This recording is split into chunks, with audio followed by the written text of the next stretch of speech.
Okay, so, right, we're going to do some cutscene stuff today. So we was doing dialogue last week, and I feel we've made good progress. There's a few little gaps to fill in, but we can do that as we go along today and talk. So we'll just ramble on about scene. We'll make a start. We're going to start with scene 6, and maybe even, well, it's very likely we'll move on to the cart scene 2. So we're going to talk about how that can look visually before we begin with that, because that's going to be super important as well. Hi Sleeping Jackal, how are you doing? And East London, thank you for that follow. Welcome to the stream. Benedict 1, you call him Benedict or Benny for short. I think that's cute. I'm going to have to call him something for short because I'm going to just not be able to keep saying that. But that's a good idea. That is. It did won as well. It won because it's such a good pun. It is a good pun. And I'm doing good, Sleeping. How are you? I hope you're doing good too. And guys, I would peek in our Trello page as well, and we've got all these character sheets to do, and I'm hoping you guys can bear with me because I'm going to tell you a secret now. If you can see in the title, it is the 93rd stream today, and I'm planning a surprise for the 100th stream. I'm not going to say what that surprise is exactly. I'm going to keep it a secret for now, but I can't promise 100% it will be done for stream 100, but that's the goal. And I'm hoping I will be. So because of that, because of this surprise thing, it's making it quite difficult to get extra things like that done, because I want to put all my priority into this, and I will reveal on stream 100. I'm really hoping I can get it done for then, because 100 is a special stream. Howdy wag. Hi East, how are you doing? Welcome. So yes, as soon as this big thing is out the way after stream 100, I can start getting those character sheets slowly done, and then that will be great because we've got 8 there, and I'll add them to these as well afterwards. So we're working on dialogue and cutscene stuff. We've got battle mechanics as well to do, which we've got here, but I'm thinking we're going to move that over to Feb now because we've only got 1 week of January left. So I'd say that we're probably, target is to get work on scene 7 and 8 for this week, and all the scene 9 and scene 10 stuff, including finishing off the boss battle mechanics, can be what we start next week, all going well if we stay on target and get these scenes done. So we've got them all written out here, and they're basically done. Scene 7 will eventually have a bit more dialogue in it because we're going to have some extra fleshing out of these characters if you click this option. So we will at some point work on that conversation, but I think we're going to hold off a bit with that. We're going to wait till inspiration strikes us, and we might come up with some good conversation topics, not even necessarily this week, maybe even a couple of weeks time or even more. So as long as we get that conversation done before episode 1's release, I guess that'll be great, but there's no rush for now. I'd rather us wait till we think of some really good barrel conversation topics to talk about, but we've got I'm pretty happy with what we got. So scene 6 today is what we're starting off with. I'm going to open RPG Maker, so we can begin that now. Hooray. 100 stream Benedict Cumberbatch is the host. Well, you'll have to wait and see, won't you? But I've got my fingers crossed that there will be something good to show on that stream. I think it's very possible. The only chance it won't work is if like my computer dies or something. Then I probably won't get a chance to get it prepared in time, but look, hopefully it'll work. So I'm excited because it's going to be awesome. I bet nobody's would ever guess what it's going to be. Okay, let's get the project open. Okay, so I'm going to show you guys RPG Maker. Now it's been a while since we've had RPG Maker up. Been a while. So these these are our fruits which we were working on. We were testing them when we made their sprites. Right, so if you're familiar with our story so far video, all the events so far have taken place in these 3 maps, including the cabin as well, which is where Rose joins the party at this point. So this is the point the story has stopped so far. We are in Silent Haven and we've just walked out the cabin. So that is the latest. So we have some options here on where to have scene 6. We could have it in this scene at some point when we walk over the bridge, or we could have it in this scene as well. I'd say that those 2 are the options, the best ones, because anything after that would be too close to the next boss. And I also think it's probably better that the conversation between Rose and Carol starts as soon as possible. I'm going to give you guys the dialogue command, so you could, those of you that are wondering what we're talking about and what we're working on, you can see the actual scenes that we're making at the moment, which is scene 6 is what we're going to focus on today. Most of all, we'll get that one done and over with first. So scene 6, we're just figuring out a good place to have this scene trigger, and it basically says Carol stops Rose while the hero keeps on walking. That's the scene description. So not Serpent's Fork. Ancient Overlook is where the fruits are going to be, so that's where the boss takes place. That's the Everbloom Forest Part 6, that's Everbloom Forest Part 5, this is Everbloom Forest Part 4, and this is Everbloom Forest Part 3. So this is where we are right now in Everbloom Forest Part 3. We've got 3 more scenes before we reach the boss. Right, so let's just have a peep at how this is going to work. So Carol, right, I'm not thinking that it would be easy to do it here, because the way Carol's sprite is, it's a forward facing sprite. I mean, we'd have to change the sprite and do a sideways one of her as well if we're going to show her walking across the bridge. It's a bit awkward. I think it would be a bit awkward, and there's not much space to work with here in general anyway. So I'm thinking the scene should trigger as soon as we reach this point. Seems like the most sensible part, and we've got a lot of area and room. We've got a deer enemy here, so we can always move the enemies a little bit more up here just so they're not in the scene during the talking, because it might be a bit distracting to see them. We got Stumpy there, so we'll just put them there and see if they show, if they appear. But I'd say that this area is what we're gonna see. We might not even see the cave. We'll do a test play and we'll see what is exactly shows actually. So if I press play now, I do think we got a save point quite close to this area, so we'll be able to see exactly what the screen shows, and then we can begin. We can start putting it together. Okay, one sec guys, I think this is muted hopefully, so because I'm keeping it mute so it don't clash with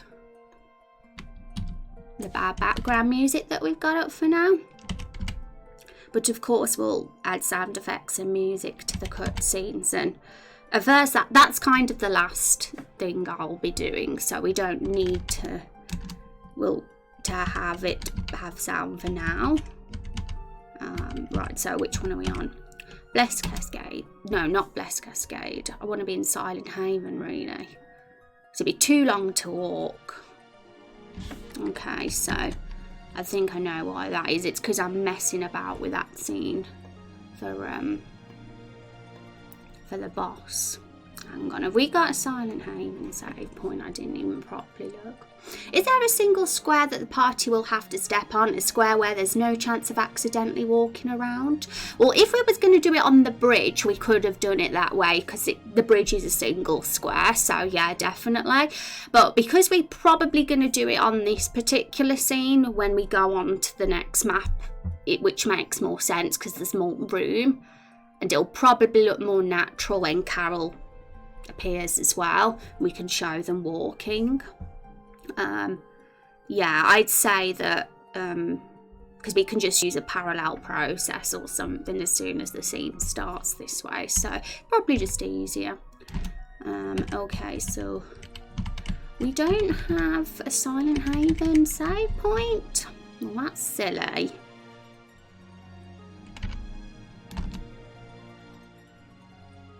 Okay, so I've just gone to our Ancient Overlook save point, so I think we... Oopsie. Tomato ran into us.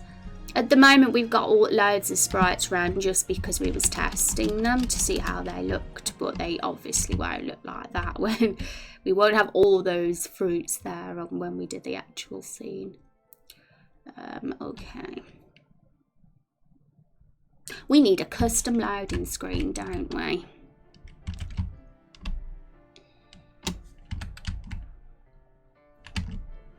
So this is Serpent's Fork, and we have a plate. This will lead to the next zone, this here. So somehow we're going to have to block this area off. There's going to have to be something that prevents them heading up there. And we haven't decided what that is going to be yet. I mean, we can go with guards, we can go with a tree in the way. We can have literally anything as our idea for why that area is blocked. But it'd be cool to be creative about it. Loaded screen with tidbits of lore and descriptions for sure. Yeah, definitely, Zaxi. Like the sort of thing that Skyrim do on their loading screens, I suppose. They have like little... So that'll be pretty neat. I'm excited to work on that. So this is the area I was thinking the cutscene could take place. So I'm thinking that looks pretty neat. There's no enemies in the way. We won't see the cave or anything like that until we move up here. And it's a nice area, and it makes sense because if we had it on the bridge, it would work because there's only one square. But it's not that it wouldn't work, I just feel it might just be more natural to do it on the next scene. Considering we already have had a lot of stuff happen here with Fiona Bookington anyway, it just breaks things up a little bit. Okay, so they'll walk up here. Let's imagine how this is going to go then. So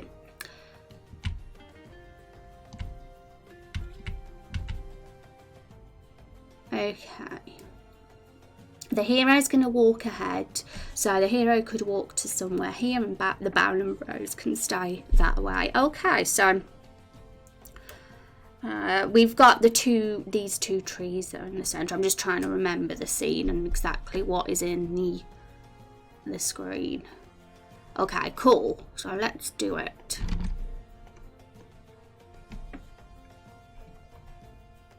We can move this guy a little bit closer now, considering we only really show up to here, I think. This is where it kind of crops off. And that way Stumpy's got a bit more space away from the previous enemy encounter. So, okay. Right, so where do I put my dialogue event? I try to be consistent about this. Do I put it in? I think I've been putting it in bottom left. Yeah, so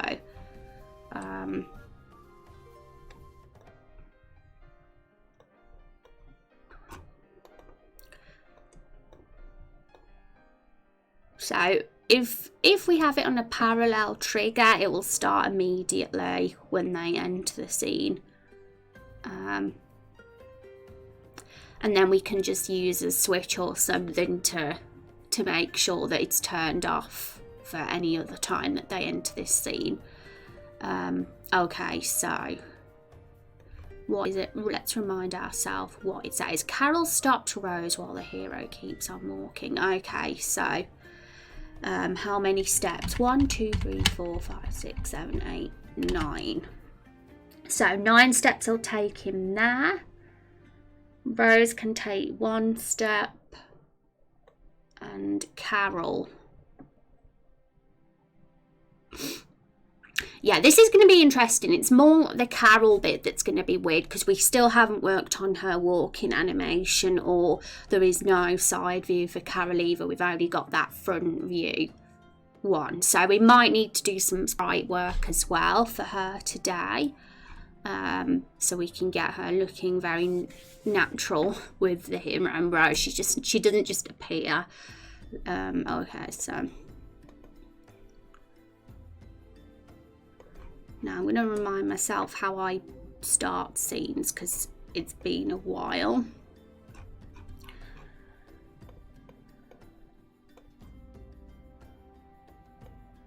Yeah, okay, so set movement route seems like the best way to do it.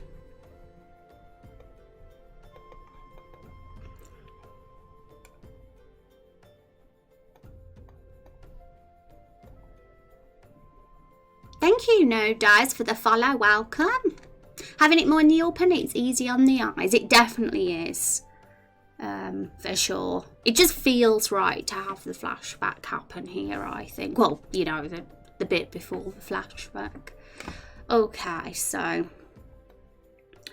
player. I think that's what we got to do. I'm actually wondering if this is going to work. We'll see.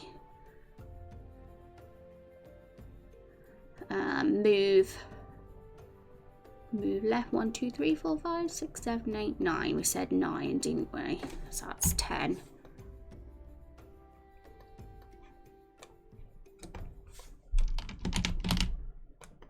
We'll see if it works. So Rose. Okay, so we're gonna have to make an event for Rose and Carol, aren't we?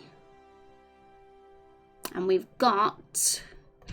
already got squares that have taken up the place I would have put them in, because that teleports to the next area. So I kind of got around this with a little trick in the cabin with Fiona Bookington when I came across the same issue.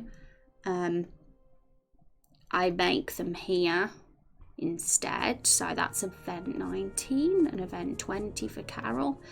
And they're like, they don't have a graphic at first, but then they move back and then the graphic appears. That's my little trick. So it would be set movement route, event 19, move right, face left, and then the graphic would change. So I'm sure there's many ways of handling this, but this was kind of how I did. If a square's in the way, then I just move it before changing the graphic. Okay, so Rose's thing, there she is. Now I'm wondering how this is going to work, because we do have a follower plugin where Rose appears on the map anyway, behind the hero. So I'm wondering if this is actually going to, if we're going to have 2 Roses on the screen. So if that's the case, we're going to have to get Rose away from, we'll have to disable her from the follower plugin temporarily while we have cutscenes. That's like my first thought to do it. But I probably do things the long way, because of but it could work. Okay, so that's Rose. Now Carol is number 20, and we got Carol's sprite there.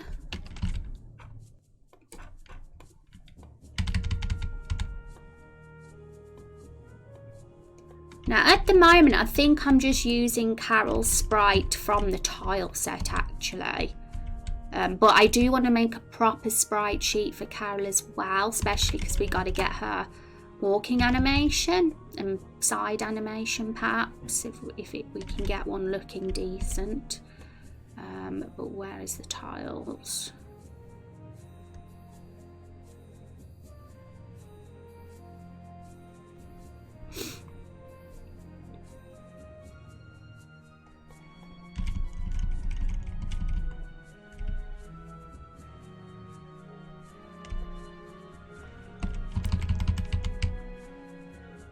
Yeah, I think we'll just start a sprite sheet for Cal. It's going to be easiest.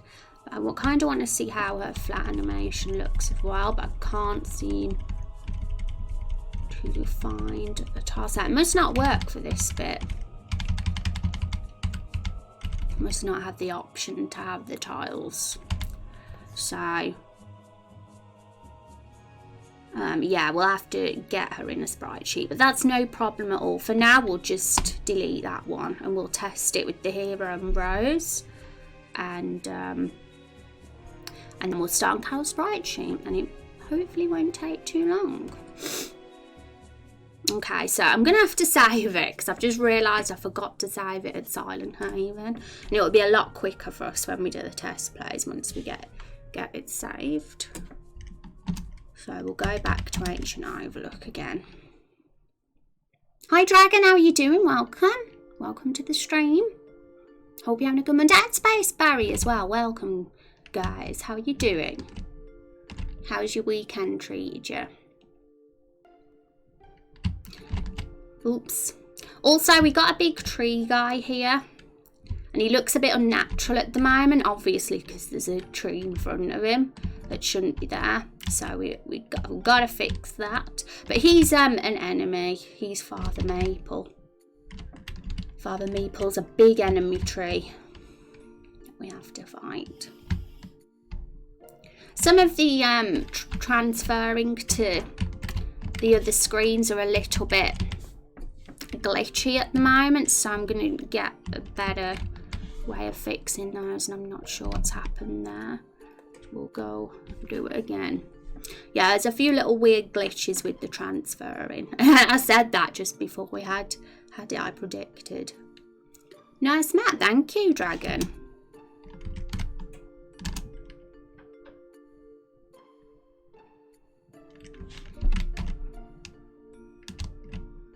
So that particular scene now that we've just seen will be what we work on next once we've done all these cutscenes.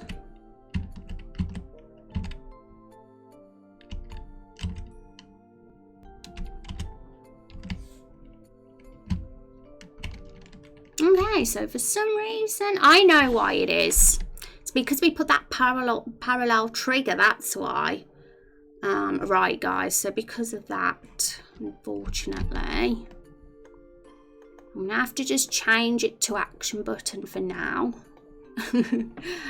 And we'll go back to Silent Haven, save it, and then I'll change it back to parallel.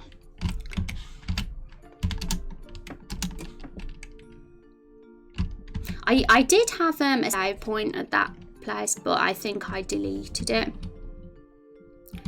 So, because I ended up with about 20 different saves and I wanted to tidy it up.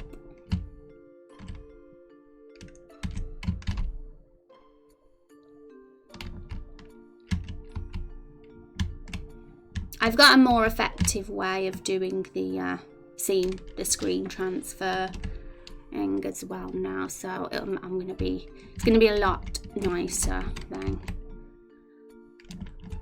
It's defo messy right now. Okay, so I'm gonna just switch here. I'm there now, so we're gonna save it. Need to fix the bridge as well, because the rope needs to be over them, above them, and at the moment it's under them. Use file 5 for now.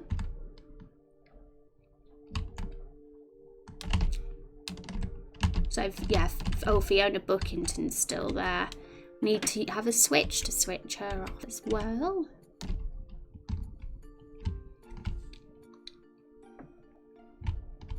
And this mini map here, you'll have the option to turn it off. During cutscenes, the UI and stuff will be hidden anyway. So that's something we'll have to hide as well. Yeah, we saved it, so I'm gonna... okay, so change that back to parallel. There we go. We'll see how that goes. Also, yeah, we have to hide the UI, so we did that with the Fiona Bookington conversation, so...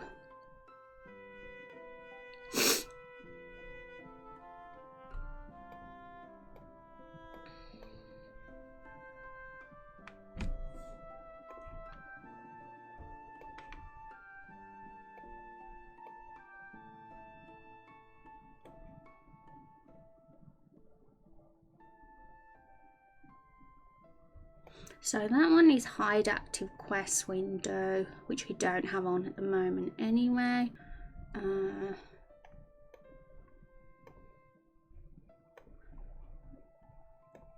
Cutscene find Fiona. I'm trying to remember what that switch does now.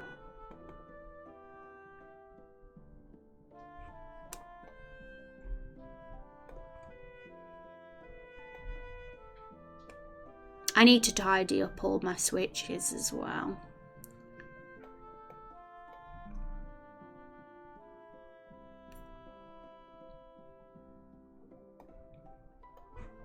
Because at the moment they're not very orderly and I need to have them more orderly so I remember what's what.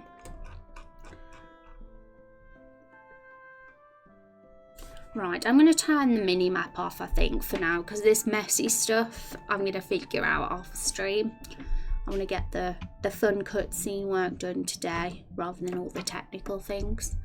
So I'll have a look at things like that later. But we should be able to hide the mini map for now at least, so we don't have it in the way when we do the cutscene. There we go. So we'll save it again.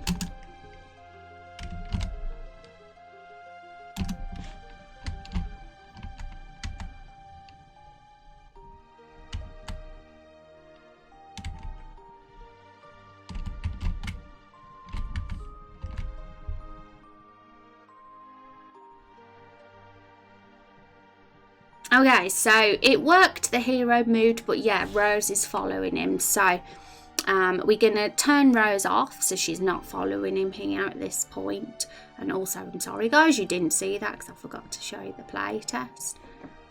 But we can do that again so you can see, because I need to see it again anyway. Sometimes you have to watch these things a couple of times.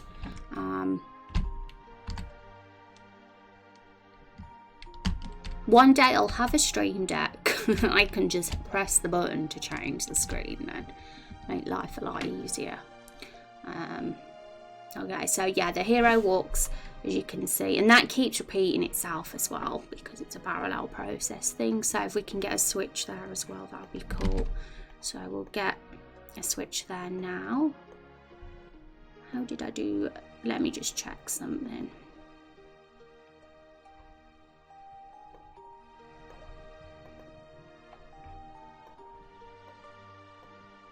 I was messing about with self switches, actually, when I was doing the Carol dialogue up here, because they're a lot better to use than normal switches for certain things, and it saves switch space as well. So, I can't remember how I did it now. Self switch A.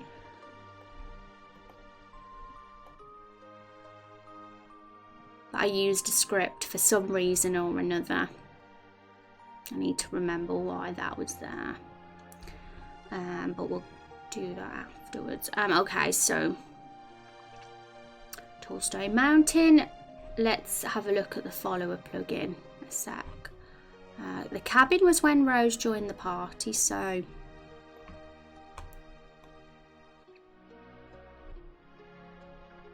gather followers, okay. Oh, the followers is actually built into RPG Maker then, and I didn't use a plugin. Okay. I completely didn't realise that. I always assume these things are for plugins. I don't realise that Vanilla RPG Maker actually allowed that. So if that's the case, followers, gather followers. Is there a way to not have the followers? Change player followers, that's it. Player followers off. So that way Rose won't be following. Also, can we have the hero slow down a bit as well? Because he's moving a bit fast.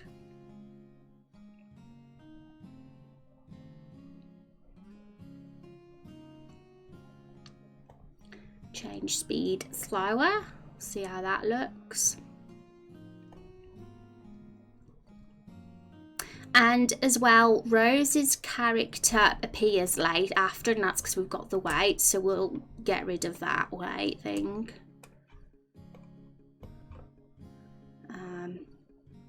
So let's test it now. We'll see how it looks now.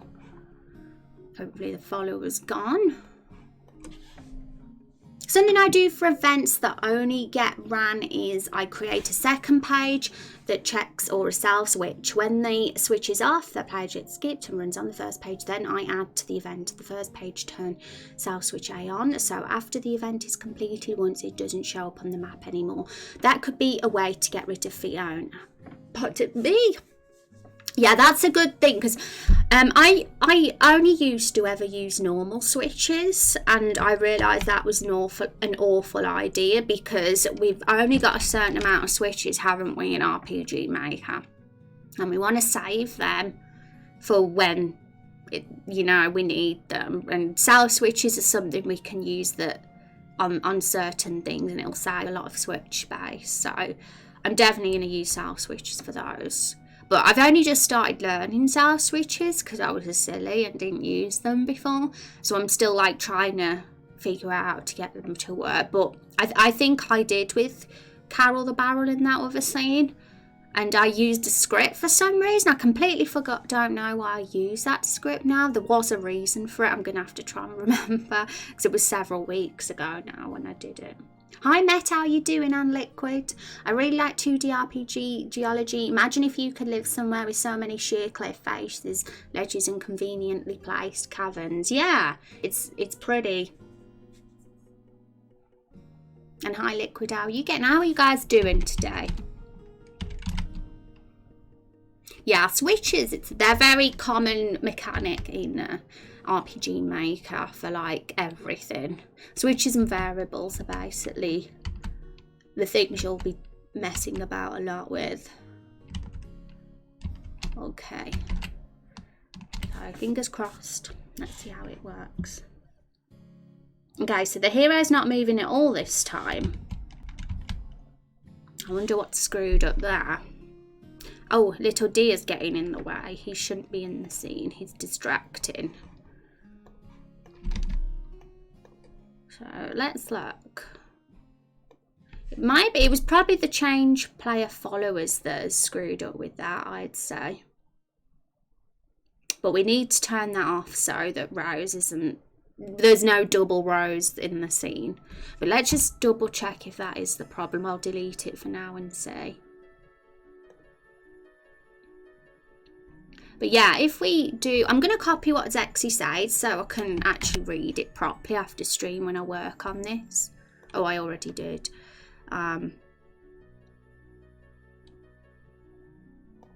So, is it just doing it like this? Self switch A and then you turn this switch on at the end. So control self switch A on and then it does that, and is that it? Because that's the first thing that I'm thinking. That's how normal switches work anyway. But I feel like it's more complicated than that, because when I tried that with something else, I remember it not working. But maybe there was something else for the reason why it wasn't working. Oh, okay, that's it. Awesome. To change how things look. Hi, Rod, how are you doing? How can we explain switches in the easiest way? I suppose it's like, so you don't have an event repeating itself over and over again. Like when a quest finishes or a piece of dialogue finishes and that it's over, you don't want it to loop over and over again. That's why we use switches, because otherwise everything will keep looping. So it just turns, you just put a switch on to turn things on and off, if that makes sense. I do know if I'm the best person in the world for explaining. Okay, so let's try again. Oh, there's only 999 switches in RPG Maker. See, that scares me. I feel like it's not enough, and I'm sure it is enough, but when you're trying to make an epic RPG with a lot of quests and dialogue and conversations in it, it feels like not a lot at all. Cell switches are very important then for that reason, but Fiona Bookington does need to be turned off as well. So this is a reason why we need switches, because we've already done the Fiona Bookington scene, so she shouldn't be there anymore. We need her to disappear from the map. And it's the same for enemies as well. Like when we walk into this enemy, it'll take us to the battle scene with the flower. Once we've killed the flower, we won't want it on the map anymore, so we use a switch to get rid of it. Can you use cell switches for that? Okay, so it's working now. But as you can see, we got double rows. We don't want that. We want to keep the rows that's at the edge of the screen, but we don't want the rows that's following the hero. So that is why we turned player followers off, so we wouldn't have double rows. And it did screw up with us when we did that. It made the scene crash. So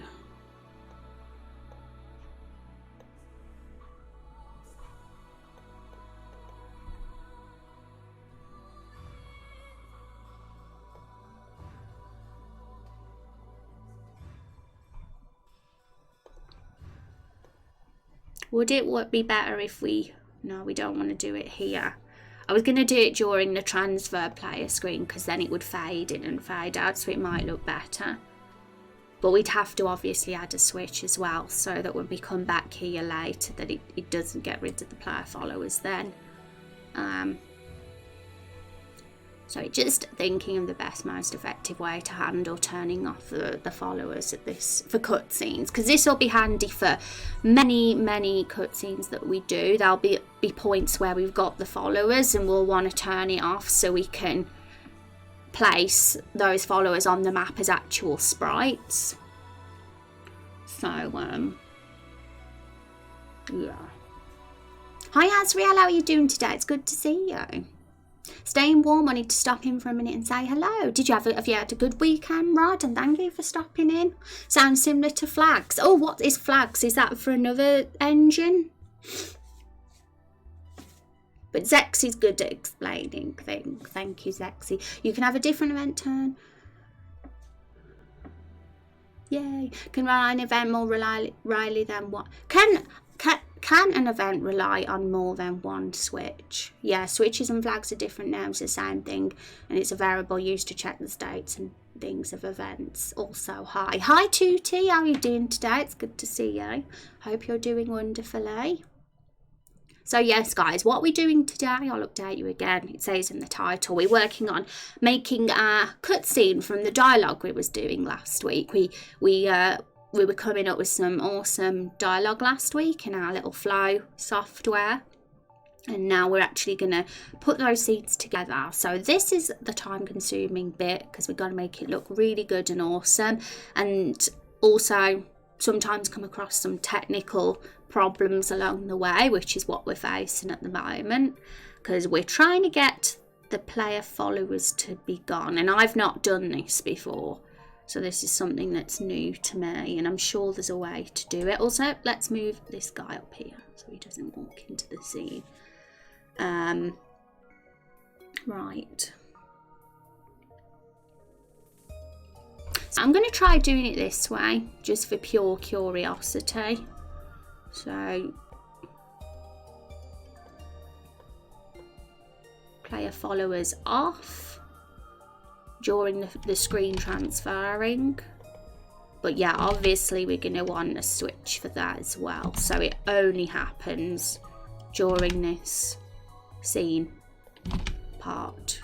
If we go for this way, there might be a better way to do it, and I'm all ears if there is. But sometimes I think of a way to do it as well that might be the sly, weird way, but it also works way. That's what I find I tend to do a lot. Right, so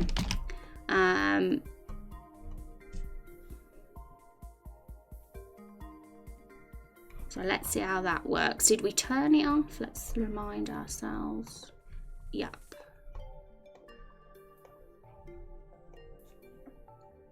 Hi Rose. Hi Squirrels. How are you doing today? It's good to see you. I'm doing okay, thanks Rose. Hope you had a nice weekend. I had a really good weekend. I had a super good, well, it wasn't like super good, but some cool things did happen, so it was cool. Flags are typical of programming, usually a true or false states check. Just got home from work and now I'm listening to some girl on the net talking very British, which means I'm good, yeah. I am British indeed. There may be, but personally I tend to use separate checks that allows for more options and makes more sense to me.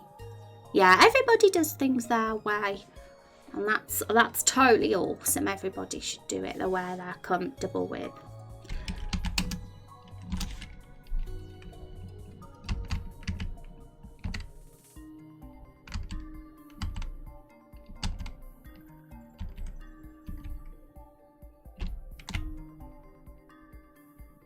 Okay, it's worked.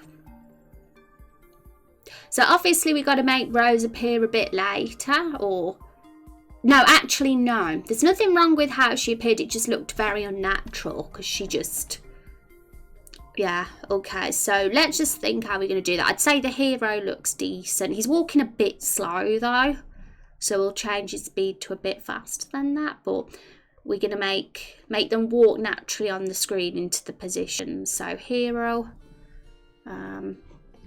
let's make him faster, and Rose as well. We want it to make look a bit more natural on the screen.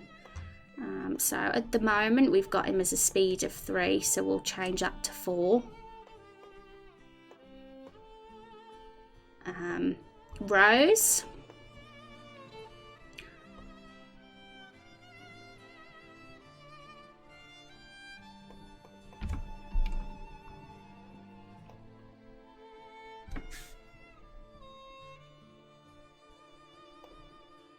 If we make a move left a bit, we'll see what happens there. And as soon as she looks fine, we'll think about doing Carol's sprite as well, because she has to be there as well on this scene. Carol's somebody that she's not included on the following the players like the other player characters do. They all follow the hero like Rose was earlier. Carol will only appear during certain cutscenes. She doesn't follow because she's not technically a player character. Okay, so back to seeing how this goes. Have her take a step or two, then stop as Carol gets her attention. That sounds good, Sexy. I think that's what we needed to do, make her walk a couple of steps, because it looks a bit weird just appearing and not moving. So we'll say. We'll get Carol, once we're happy with how Rose looks, we'll work on getting Carol in. And as soon as we've got Carol in, that's when we'll start adding that dialogue. Okay, so the hero looks great. Rose literally just appeared in the middle of the screen, didn't she? I don't know what's going on there. But she just she just was suddenly there. There was no walk with Rose. We got to figure out what's wrong there, but the hero's looking cool. So that's the plan. We want the hero to just carry on walking as if he's still carrying on, and while in the background Rose and Carol end up getting caught back because Carol interrupts Rose. So at least we know the hero's fine. Hi Lords, how you doing? Must be one hell of a job to keep those up to date. Do they track every single raindrop or only the important ones? Only the important. Well, Each and every raindrop are important. That's an interesting question. This game is very, very raindrop themed, the currency. We've actually got a little bit of an explanation on the Discord about what we was doing. We got it here as well. We got like a massive fly of all the plot, and it involves raindrops quite a lot actually. But I did take a screenshot and put that on the Discord. I think in the general discussion channel. So if you're intrigued, have a peek. Okay. Can you go back to the previous scene? That was something weird. Oh, what was the something weird? Expand on that. How you had it before, where she appeared at the edge. Try using a parallel process so that she moves at the same time and set a movement route to move her. Maybe that'll work. Okay, so let's figure this out, guys.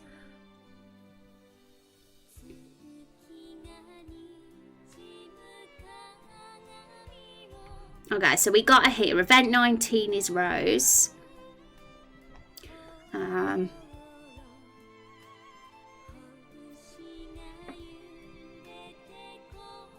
So they should be moving at the same time anyway because they're not on weight.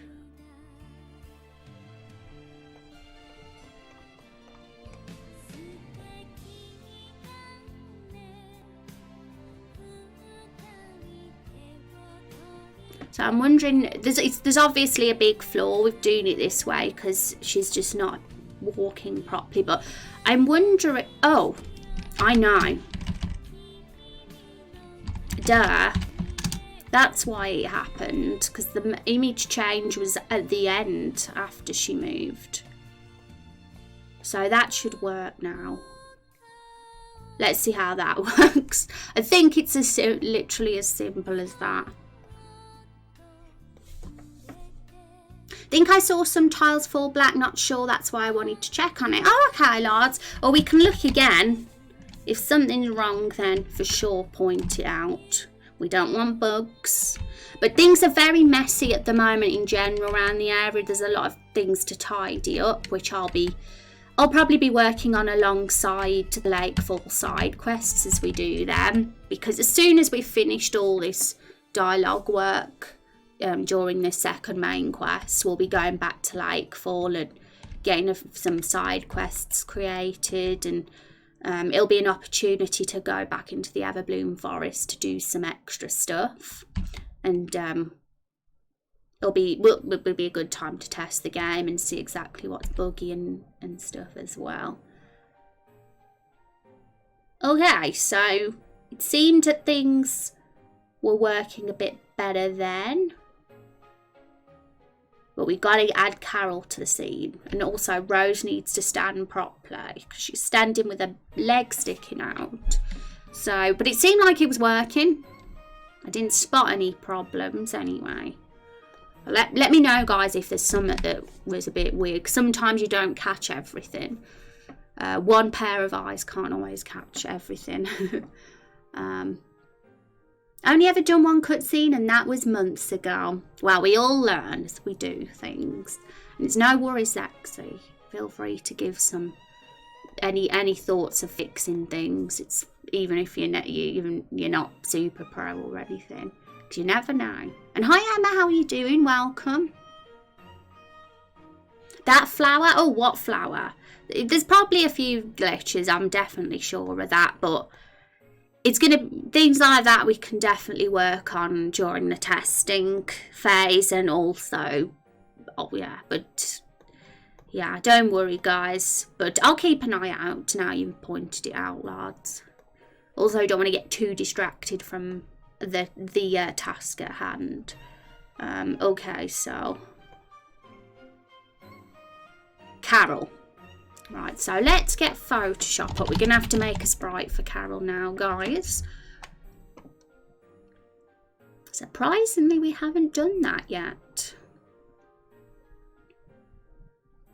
Carol is actually as included on the tile set. That's how we've been putting her in the game so far. But she has to be an actual sprite sheet. because we're going to have to give her a bit of a walking animation as well. So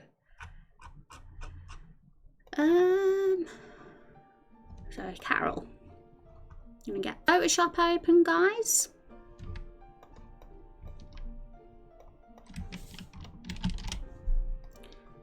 And we'll use roses as a template.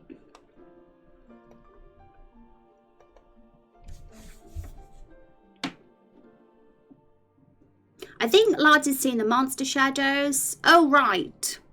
Yeah, they're there because they're meant to be there. They're monster encounter silhouettes. Because we have map encounters in our game. We don't have random encounters. Okay, so...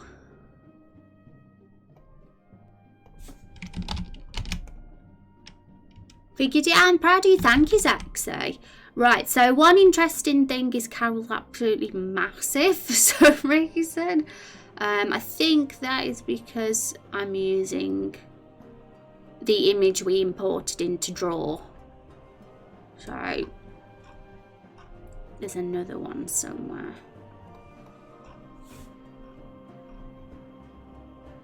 Or we can just do things this way. Let's open graphic scale.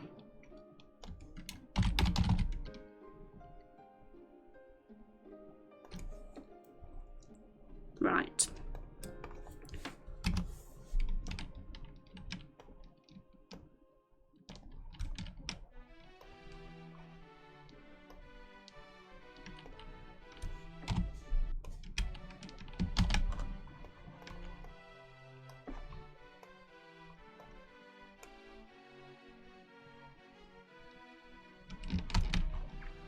Okay, so we need small Carol the barrel. There we go. That's the right size. Okay, so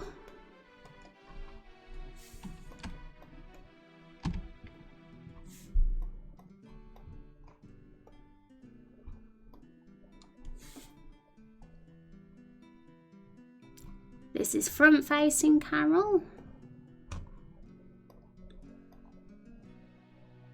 So yeah, it's 48 by 48, which I think, yeah.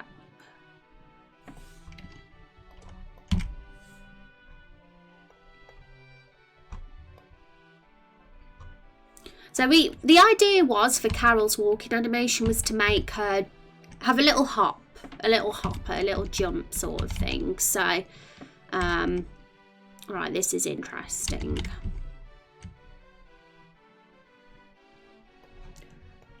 Because I'm very, very amateur at animation, so it's something I'm learning and picking up as I go along. So I'm going to look at a jumping, walking reference, because I don't know where to begin. Character, sprite, sheet, animation, jump. Hi guys, how you doing? It's awesome to see you. Hope you're having a wonderful day. How was your weekend? Okay guys, so goal is to make Carol jump, and then once we've figured out the jump bit, we'll do her side view and her back view and stuff.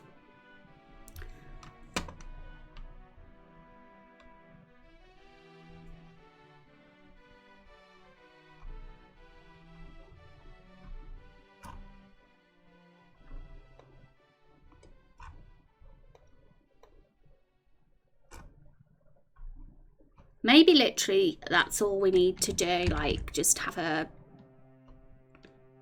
like that. But obviously the shadow is a bit weird because it wouldn't look like that on those two. So we'd probably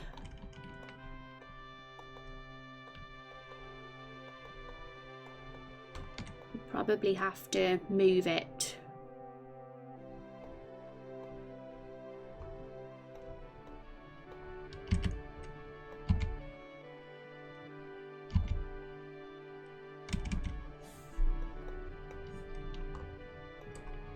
For now, I'm tempted to just delete the shadow just because it's a bit confusing, and then add it for extra detail later once we've mastered the Carol sprite. But it's not even 100% necessary to have the shadow anyway. I mean, I don't know. The others don't have shadows, so we'll see how she looks without it.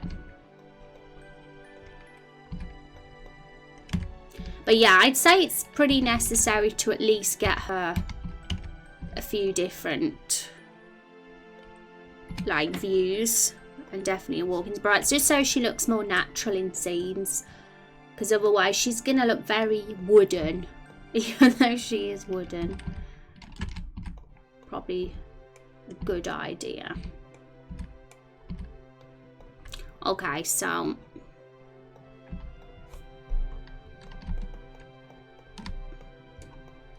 side view Carol then. Well, it's going to be easier to do Carol from the back first. It's a literal copy and paste. Merge visible. No, merge layers. It's a literal just copy and paste job, and then getting rid of the face.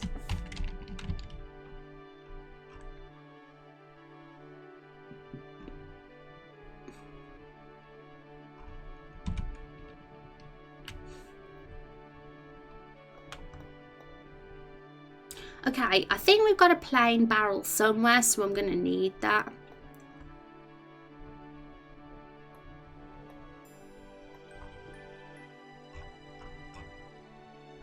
Carol the barrel character, so that's it.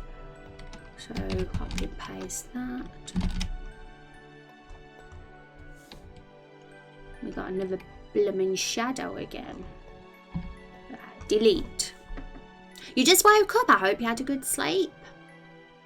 If you're just Carol Shadow, that might give the illusion of movement, maybe. Yeah, if we feel something's missing, we'll for sure get that shadow in. But right now, it's just a distraction. So, we'll get...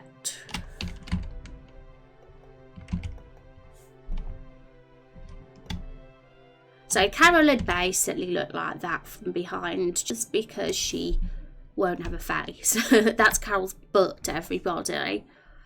Okay, so now this is going to be the interesting one. Carol from the side.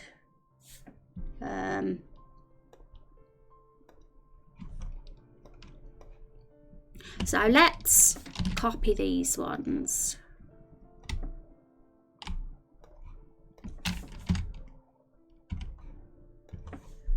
So facing left first.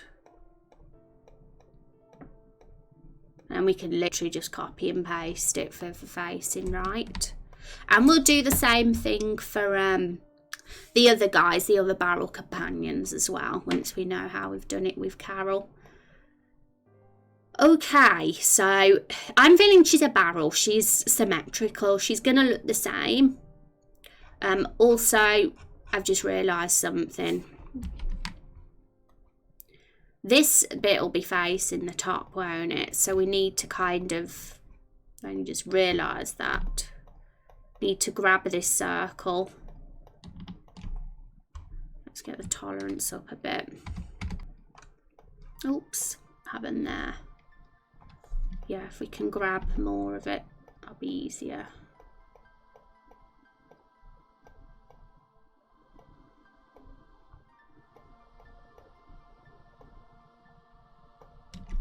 So if we transform, flip vertical, that can do the job.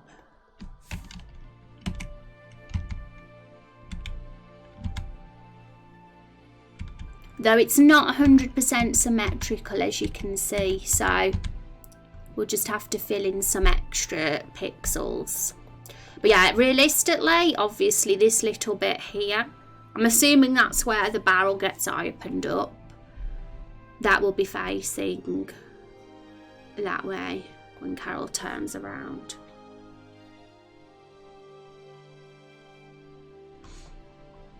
Glad just looked at chat and I see you guys talking about that just as I realised as well. You mixed 2 pixels on the middle one, did I? Oh no. Oh yeah, there it is.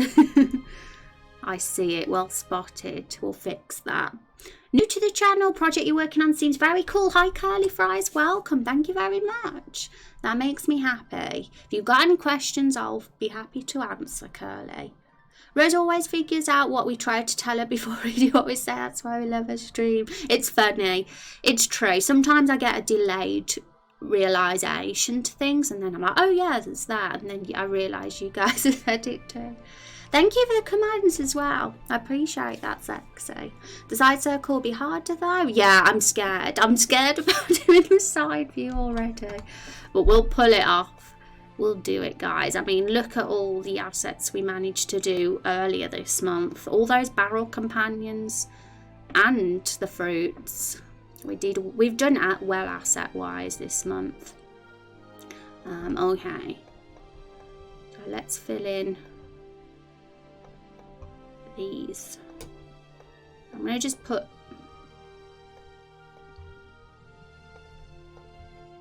these darker bits should be at the edge, so I'll put those there.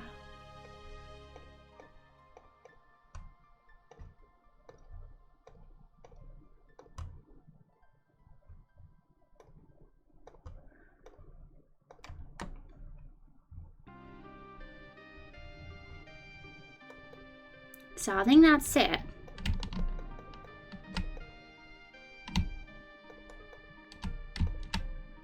Or maybe we need a bit of, looking at that, we might need a bit of brown.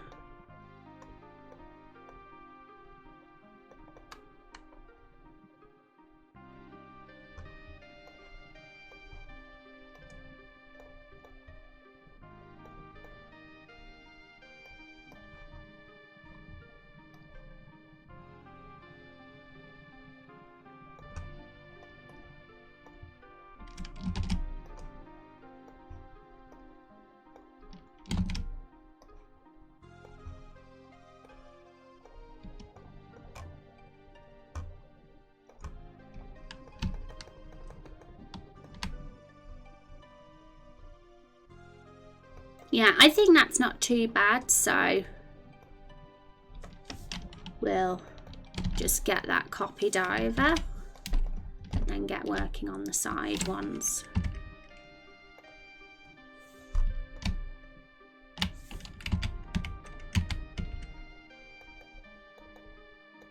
Yeah, so we gotta get rid of those 2 pixels as well. Hang on, where's it gone? I thought we copied and pasted that one.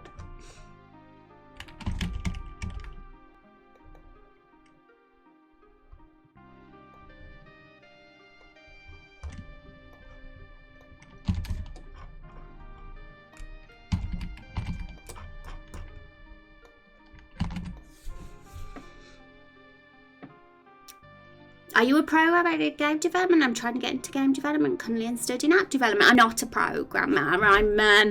I'm very much more of a designer sort of person, an ideas person, rather than a programmer. I'm more creative rather than technical, I suppose. But to make a game, you have to learn that as you go along, I suppose. So that's what we're doing here. But programming is my weak point when it comes to this, so this will be interesting, won't it? If you can entire metal part selected, you should be able to cut, then paste and rotate so the planks and circle are left and right as needed. Okay, let's do this, guys. Do you have a green headband on or ponytails? Me? I've got ponytails. Is that what you mean?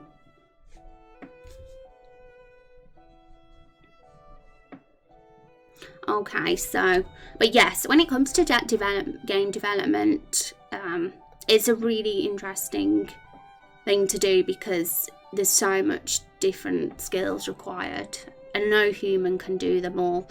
I suppose it's all about learning and trying to get good. What have I done here? Go away. I hate the crop feature in Photoshop. I don't want it.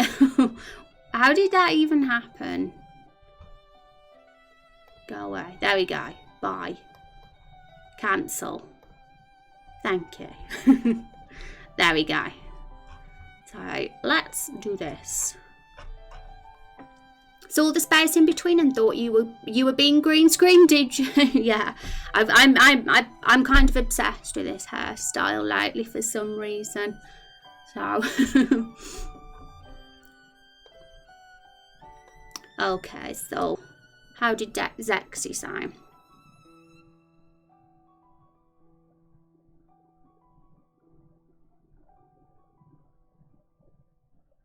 You should be able to cut, then paste and rotate so the plants and circle are left or right as needed.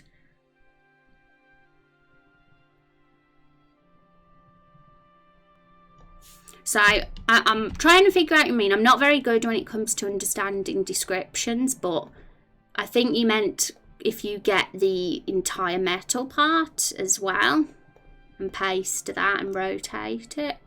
So let's see what we can do.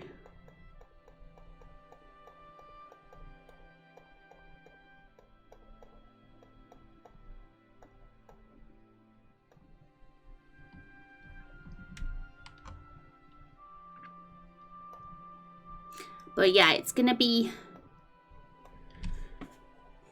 it's not gonna work because it's too big. I think we're better to do it, in my opinion, like literally just do it by hand. All this, hang on.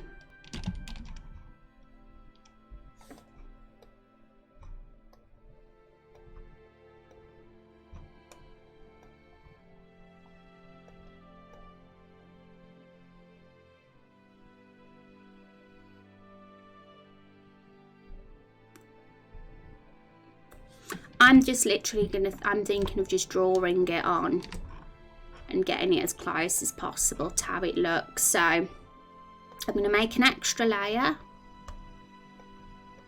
and I'm going to copy it.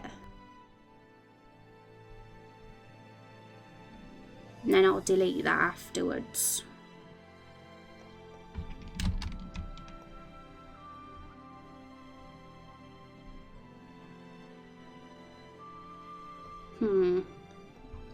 Yeah.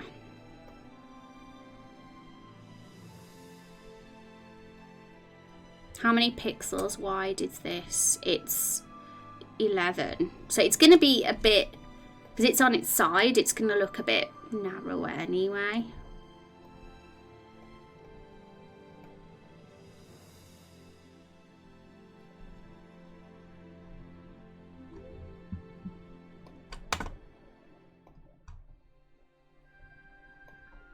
Thank you, Curly, for the follow.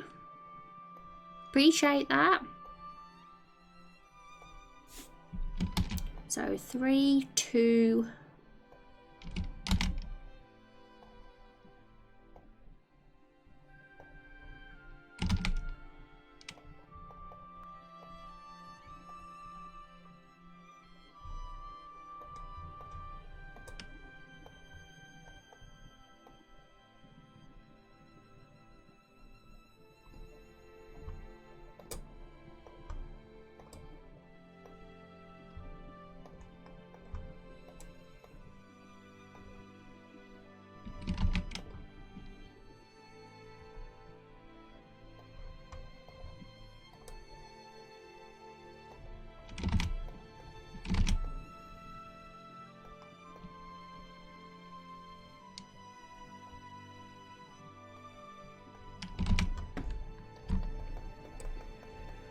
So it's a little bit messy at the moment, but that's kind of what I'm trying to do. So if we can get rid of that one and just tidy that up a bit, I think we'll sort of be there. And we got to just do Carol's face from the side as well, so that's going to be interesting. Yeah, I think it's slightly thinner. So if it's this one here is 11 pixels thick, and this one is 9. So I think we just need a bit of a darker shadow on this edge.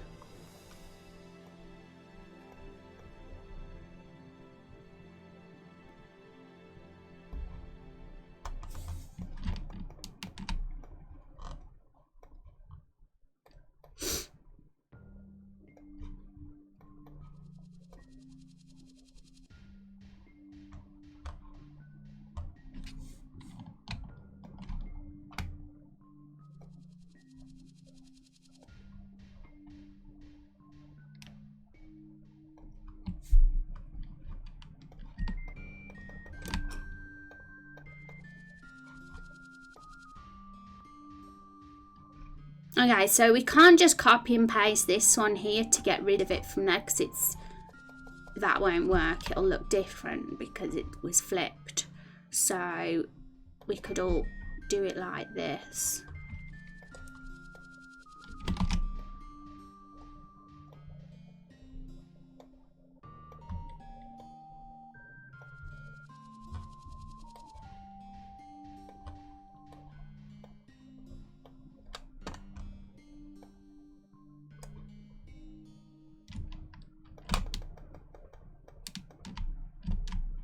That's nearly there. We've got the wood needs to be tidied up a bit.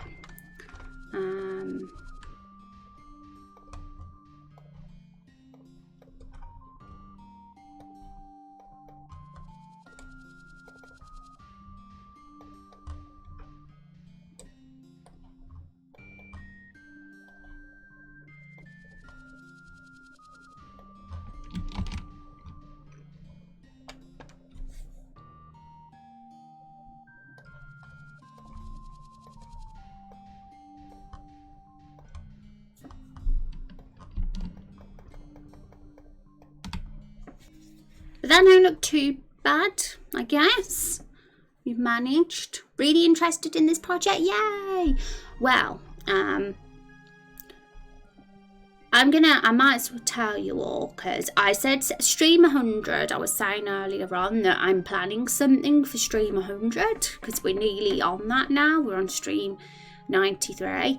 And I've said, be patient with me, guys, when it comes to doing the character sheets until then, because I'm working on getting something done for you all. And I'm going to tell you what it is. It's the website. So I'm hoping for stream 100 we can have it fully launched. We've already got the website, but there's just a coming soon page up at the moment. It's been like that for a while. So I'm going to aim to get it done for stream 100. And because I'm busy doing that, and anything like involving the game or stuff like that is going a bit slower at the moment. So yay.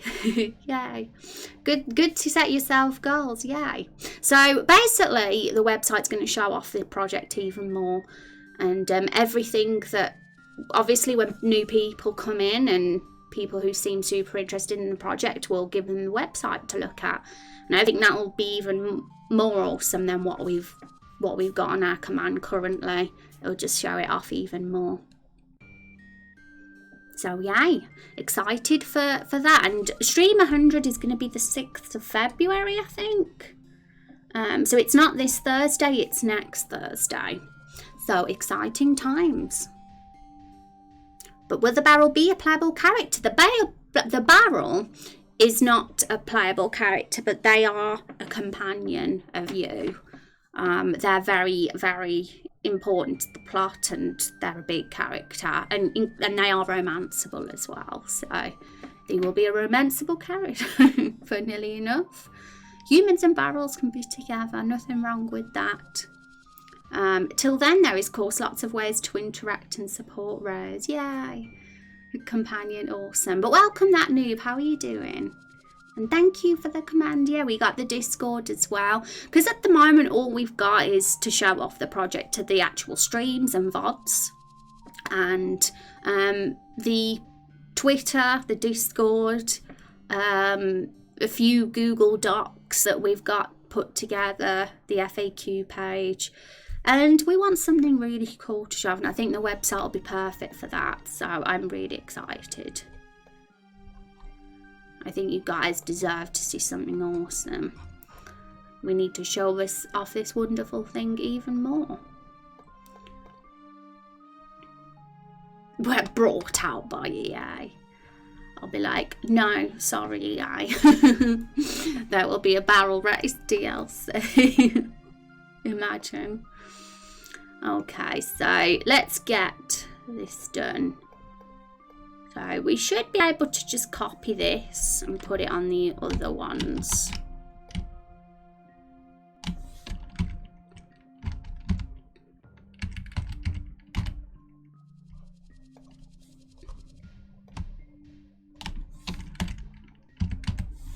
There we go. And now Now we'll do Carol's face from the side, and then we'll just copy and paste it for when she faces right. And then we'll get her in the scene and we'll get all the dialogue in. It'd be super cool if we can get scene 6 like more or less sorted, the whole framework of the scene put into RPG Maker today. I'm expecting there'll still be a bit of tidying up to do, of course, but if we can get the rough framework of scene 6 in RPG Maker, that'll be great.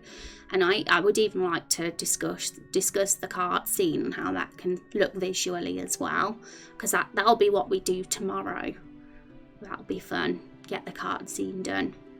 And if anybody at one is curious about what these scenes are, I do have a link to the scene dialogue, so feel free to have a peep at that. Had to rejoin Discord, think my kids are being messed around again. Oh no, they made you leave the Discord. Oh no, well at least you're back, Asriel. At least you're back. Welcome back. Okay, so this is going to be funny. I really have no idea how Carol's going to look from the side, but this is how we did it with the fruits. I'm gonna get the fruit sprite up as an example so we can have a look. Where are they hiding? So many files.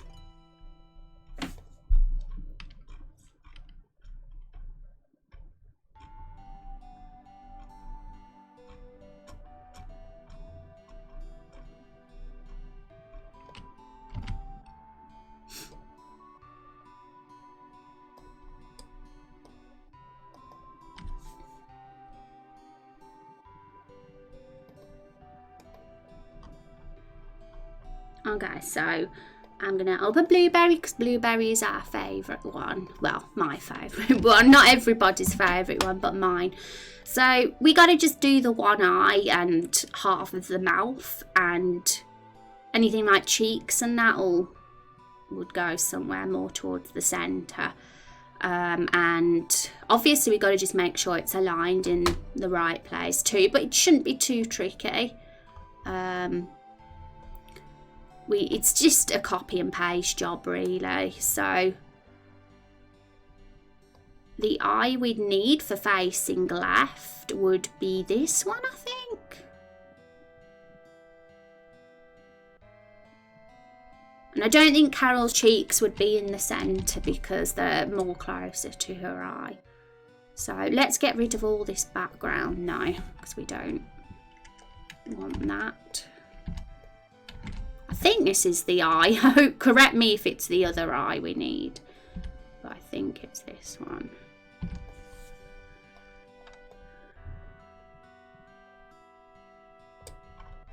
Yeah, I think it'd be that one for facing the other way. So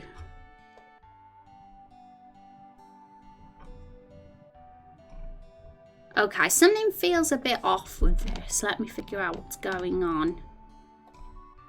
It's not as straightforward as the fruits. The fruits was pretty easy to do from the side, but it doesn't seem Carol's going to be as straightforward as that.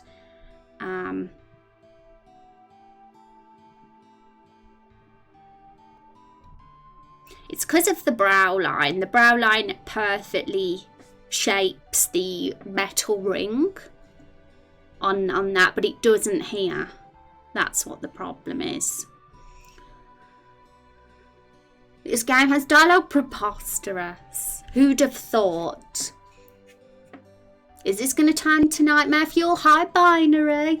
I'd say it could do. I mean, this game is going to have such a wide variety of tropes, I'm sure.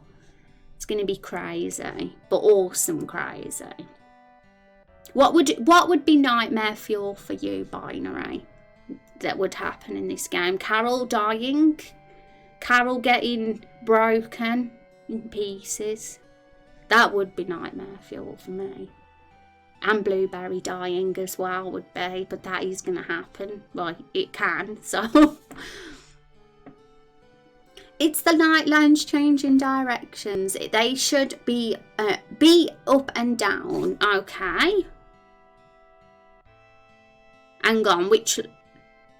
Oh! Yeah, they should be facing that way. I've just realised now. No wonder that it was mentioned by Zexy that it gets rotated. Okay. So, yes. Let's think how we can do this. But even with the Carol face part, there seems to be a bit of a weird thing as well. So I'm going to just do this. It's going to look probably a bit messy. We might need to make some edits, but I don't know the easiest way to do it, guys, because it's impossible to just grab it and rotate because of the shape. It's a lot, you know, it's not a circle that's the same size, it's an ellipse. So we might have to manually draw it.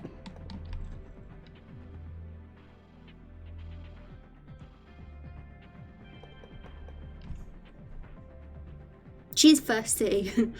She is. Rose, if you make us look pupilless barrels again, so help me, I will ban you. That's nightmare fuel, pupilless barrels. All we have to do for that is literally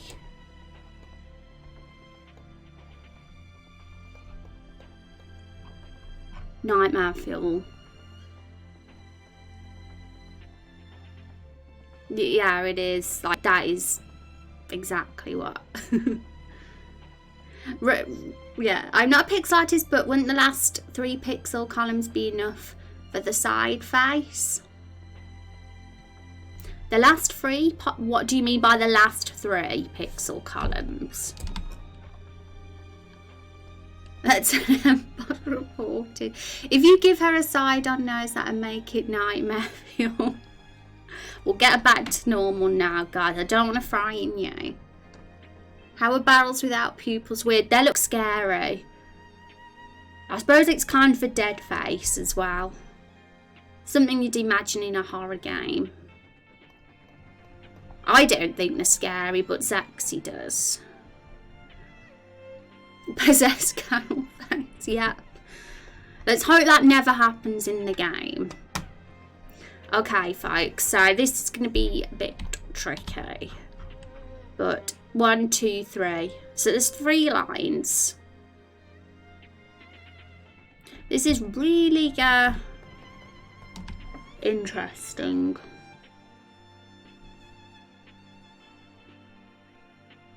So they're going to have to get wider, aren't they, if that's the case as well. They're not going to be the same size as they look from that perspective. They're going to be a bit wider because we can only have the 3 lines. Okay, so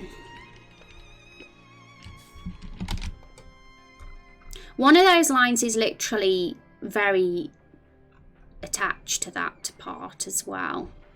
So I'm thinking of just doing it the hard way. And that's drawing it.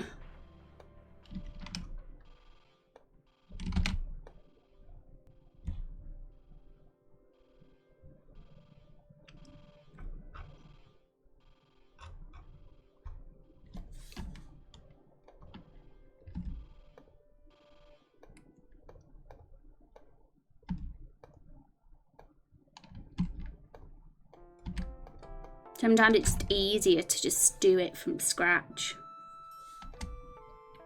And I'll just use the others as a reference.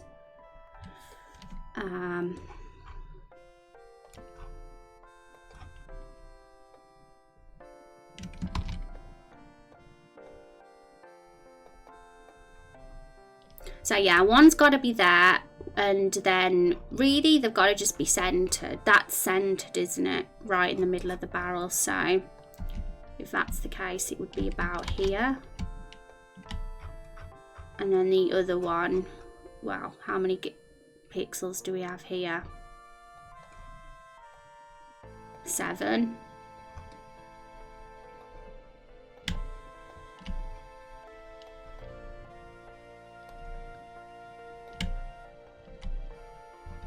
So apparently that's how it's got to look, you know, 3 lines.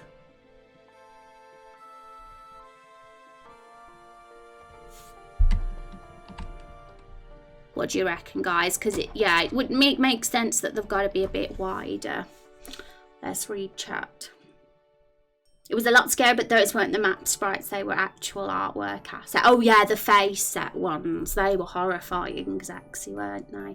I think you could remove the bottom left pixel of the eye on the side view. Yeah, we'll definitely have to mess around with that because it's looking a bit funny like it is, so for sure. But let's get this barrel bit done first. Barrels obviously use a hole at the top as part of their both their eat and their eyes and nose. My god, that's horrific. How do they poop through the same hole? Oh my gosh, I love how you're all analysing this to such a degree. It's great. Right, so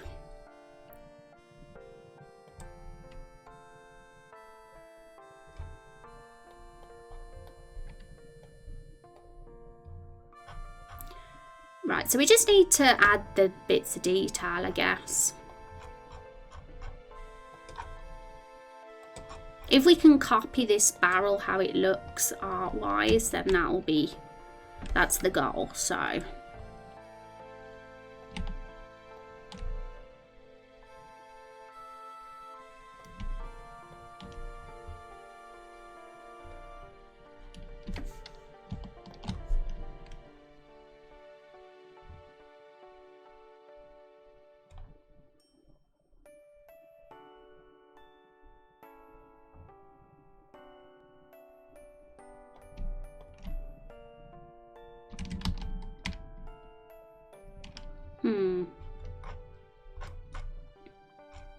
Just seems random where the light bits are placed to me.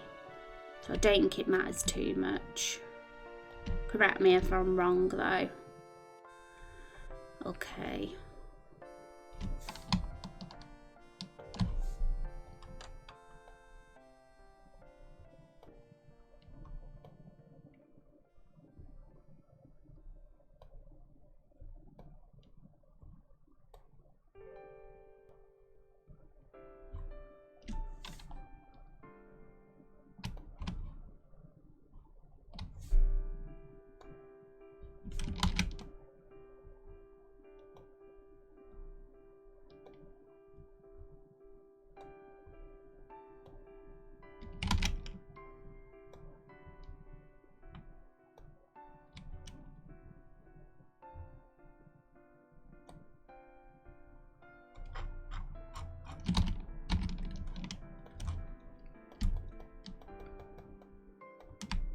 Let's get the outline done first because we need some darker bits and it'll probably be easier to do the rest after that. Because it's definitely looking a bit light on the outside.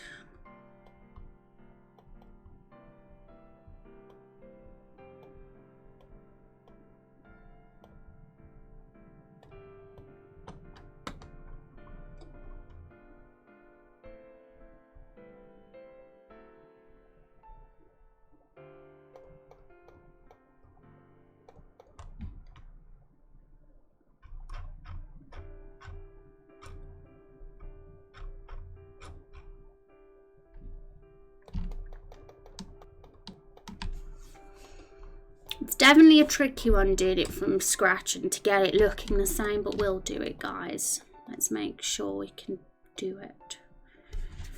If you don't come back, have a great day. Take care, Glaceon. We'll get Carol looking awesome for you when you next see her. Wouldn't it not be easy to select out the barrel on the right's top, rotate that and just replace the half oval? I don't think it matters because the player isn't going to be zoomed in like this to notice any kind of pattern. Responding to Rosie's comment about the light bits. Oh, okay, right, yeah. As long as we can like make it look decent at 100%, that's all that matters, really. Also, I'm trying to get what binary font means because I'm absolutely atrocious at grasping descriptions. If I saw like an image or video tutorial of this binary ferret, I'd grasp it immediately, but I'm just not good with worded descriptions. But I'm going to try to get it just in case, because if it's easier, then that's always handy. The right's top. Right's top. This is where I'm lost. What's right's top? If I know what you mean by right's top, then that will be a good first step. I'm assuming you mean the top right corner.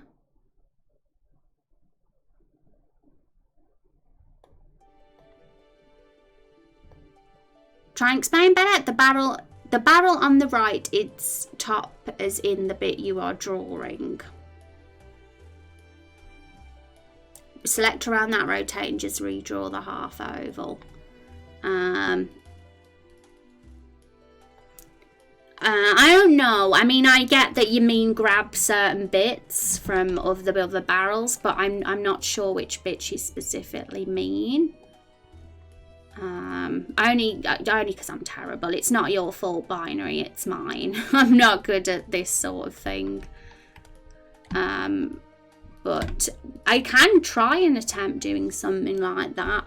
I'm probably not doing the bits you mean specifically, but I can just try grabbing bits because so we at least get an accurate.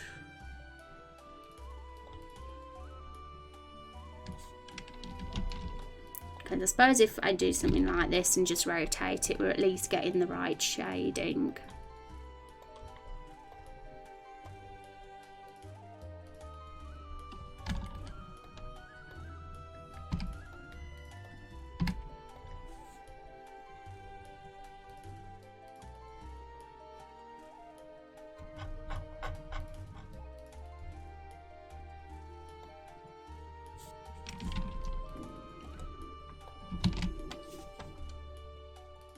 If I'm not mistaken, yeah.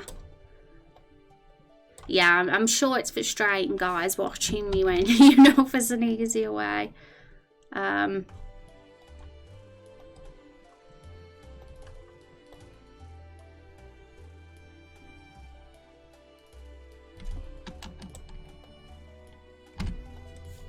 promise I'm not trying to be awkward on purpose. I wouldn't grasp, I just can't. I'd be sitting here staring at what you're saying for like 30 minutes and I'd finally get it after about that amount of time. Maybe even after an hour, perhaps. Then I'd finally get it. And then the stream would be finished. So, yeah. Hi, Auntie Kate. How are you doing? It's good to see you. Hope you're having a good day.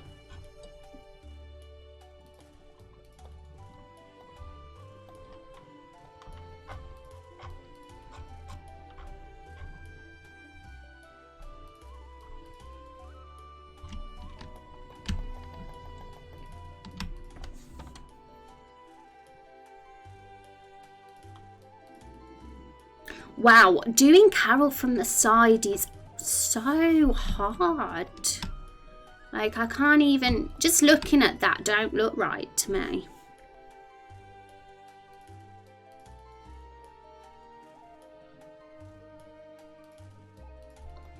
Even if, say, the pattern was matched perfectly, it still wouldn't look right. And I think it's just because they look too thick, the wood bits. I know they're meant to look thicker, but they look exceptionally thicker.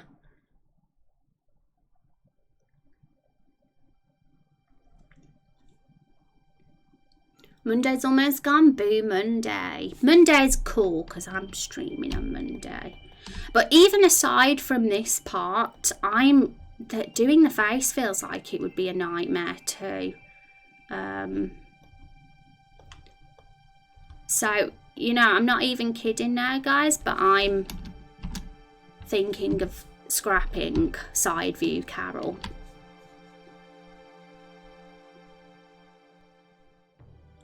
And just literally having the barrels face that direction. Or like, it's just tricky.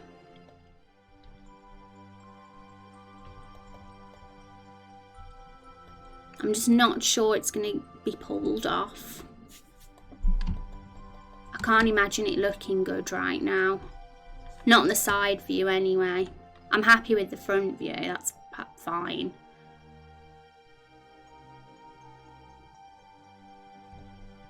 It was easy with the fruits. Like, they're very simple.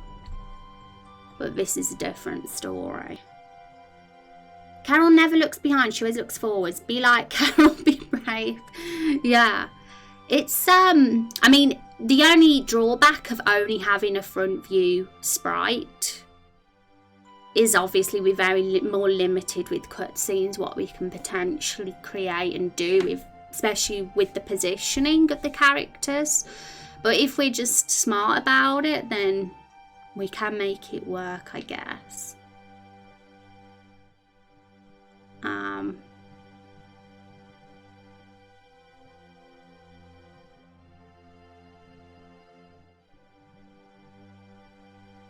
I mean, we could even, yeah.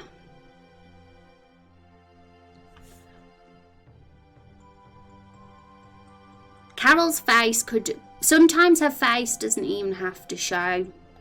And maybe her face only appears when it's front view. Could even do it like that. Ooh. Yeah.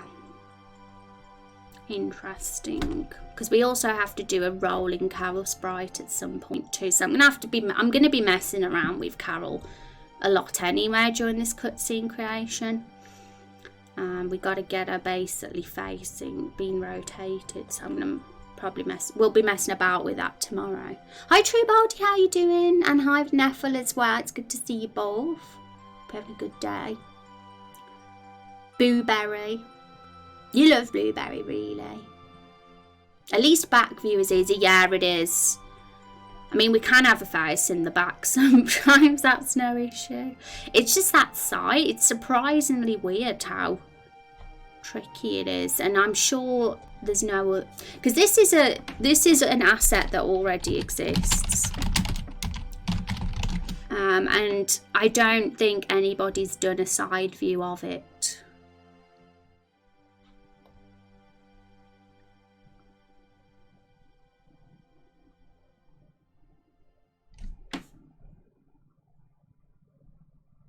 This is the only resource I think that someone's done the barrels.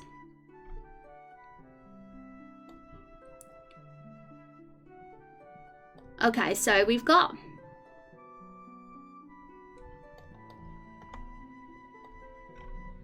One sec, folks.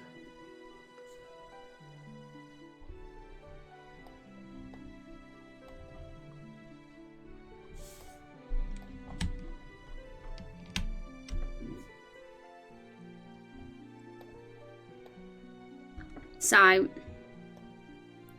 there's these, like, people in the community, RPG Maker community, tend to like make edits of the vanilla assets. So this is Carol Barrel. As you can see, that is her barrel asset, and it's been modified. But nobody's done any side view stuff because everybody knows that's a bit tricky. I mean, yeah, there's the barrel at the side that somebody's done, which we'll be doing for Carol as well. But that's going to be easy because it's literally just a rotate by 90-degree thing. But let's see if we can get around this scene with just the assets that we've got. I'm curious if we can. So for now, I'm going to merge these. I'm gonna copy these side view ones, and I'm gonna hide that layer for now. And we'll say if it turns out it's gonna just be impossible to have a good scene without the side view, then I'll have no choice but to figure it out somehow. And I'm sure there'll be a way. But I'm very curious what we can do with this, just as it is. So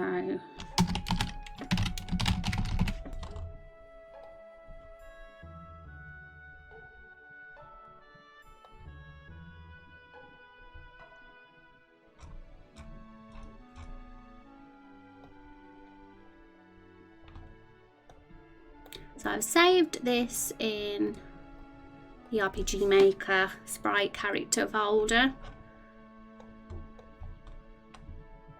we'll hide Photoshop for now and keep the file open in case we think we have to do some more.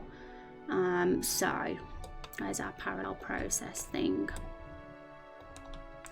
So we got Rose appearing and we want Carol appearing as well, but let's just imagine this, because Rose does face the left.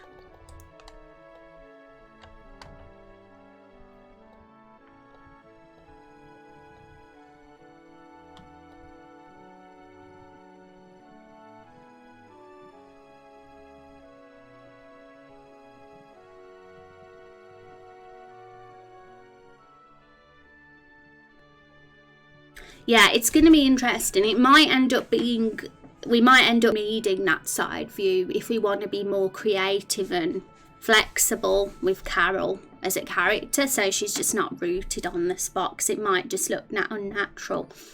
But we'll say, I'm still curious to test it.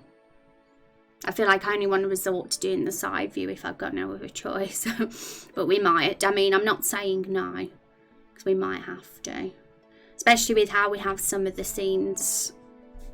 If we're gonna, I mean, we can always do it so it's more like, I'm thinking when the hero and Carol are talking, we don't want the hero, her not facing the hero, but we can always have it so the hero's facing Carol. But we'll say, we've just got to be more creative about it, I guess. Hi Scarlett Darby, how are you doing? It's good to see you. Look at you, True Baldy, with those raindrops. How was your weekend, True Baldy? And Scarlett, how are your weekends? Evil Carol finds on the back. Her butt. Imagine if she had a human butt on the back. That would shock everybody, wouldn't it? Would that be nightmare fuel? Did I have a good weekend? I did. I had a pretty good weekend, True Baldy. If you want, no pressure, toss the sprite asset into Discord and I'll try using the puppet warp tool to get it rotate the way you want. Oh, you want to have a mess around? You know what? I'm going to do that. I'm going to pop it in and see.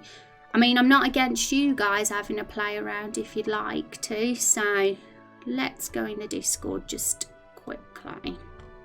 So we'll go into, yeah, general idea.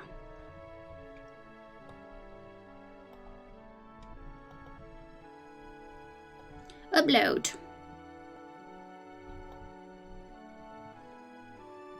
Oh wow, seems like there's a few white spots on the sprite that shouldn't be there. Oopsie. That'll need to be tidied up. What if the barrel would roll into the sides instead of walking? Roll to the sides. We will be doing Carol roll sprite, that's for sure. Because it's part of the story, she rolls. But I think she could look pretty cool hopping now. We'll test that. We'll see how it looks first of all, though, because we haven't looked yet. And it's a pretty subtle jump. Not many pixels in difference, but we're limited in space because Carol kind of fills the 48 by 48 space up. She's thick. She's a thick barrel. But I put the PNG in there. It's a bit messy though. I'm going to actually fix that because we don't want that in the scene either, do we? So let's fix that. And I'll put it in again, actually. I'll put it in the Discord again. We don't want these. Okay.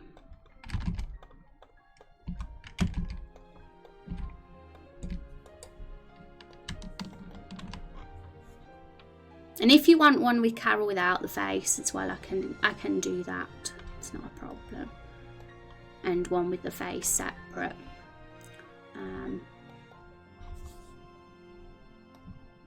Just let me know if you want me to add anything else to the PNG file. But I'll keep it like this just for simplicity for now. And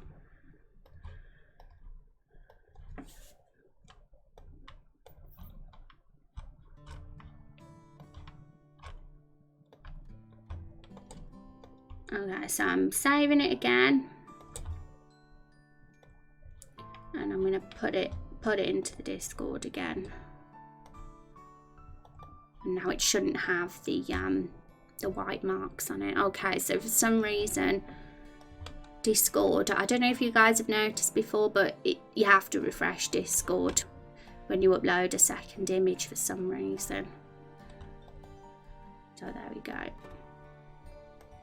Well, that's what it does to me anyway, because it's mean. There we go, there she is. Have oil drums. Nobody could ever forget the oil drum. I think that's good enough to play around with for me, at least. Fingers crossed for someone who can have a surge of inspiration. Awesome, yeah. Like, of course, guys, if anybody, because a lot of you were explaining descriptions of how to do it, and I weren't catching on because I'm bad at that. That's my weak point. I've got the asset in there. Zexy's gonna have a go at messing around with it to see what he can do, but no pressure at all.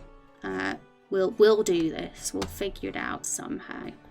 I'm gonna just get back in RPG Maker right now and see what we can do with a front-facing Carol sprite only, and see if we can make an effective scene like that. But we'll see. So at the moment we've got Rose stepping forward a couple of steps, but it's gonna be,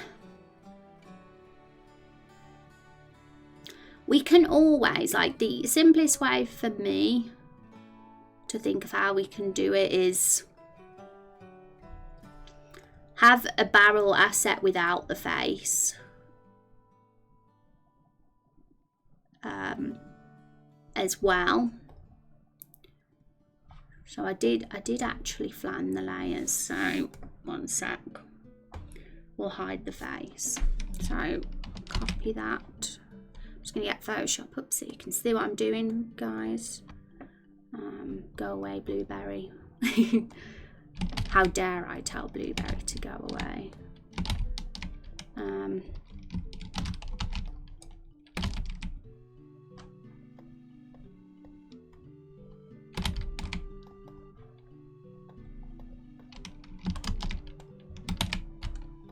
So I'm going to actually put this one here. Just get rid of that shadow for now.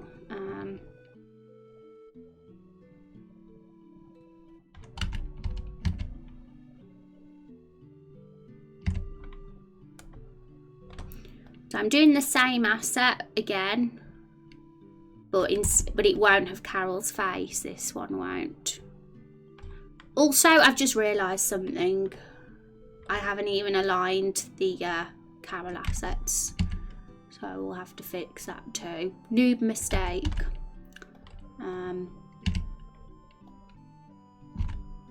Right, 1, 2, 3, 4.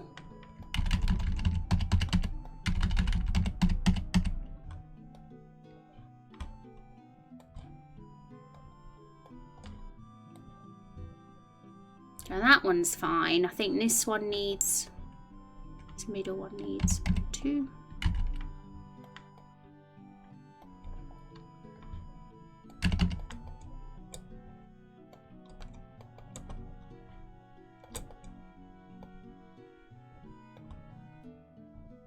Yeah, that's all good now.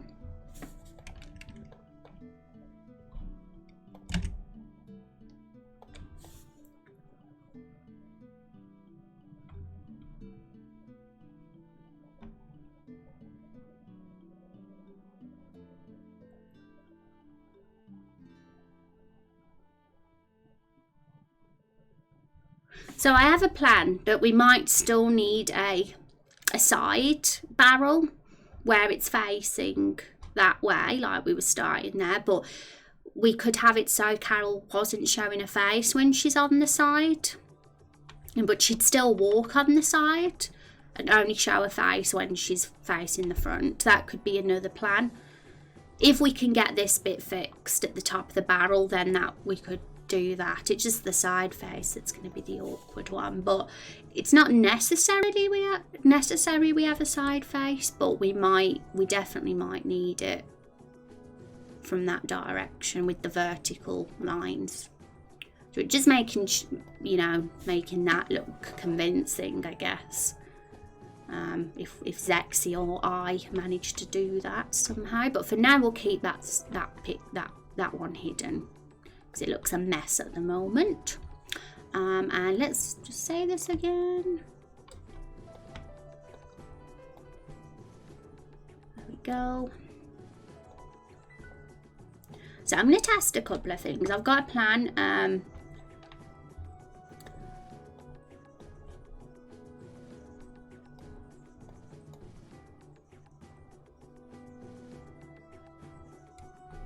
Actually, yeah, hang on a sec. I'm going back to doing this. We'll just get her on all of them.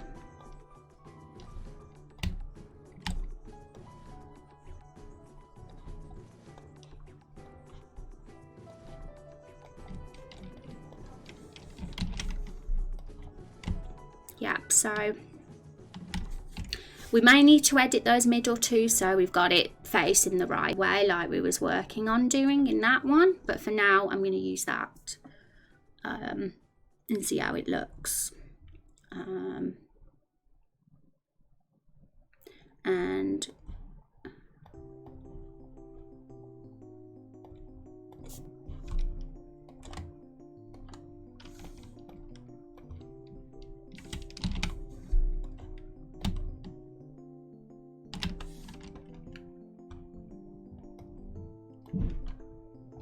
there we go.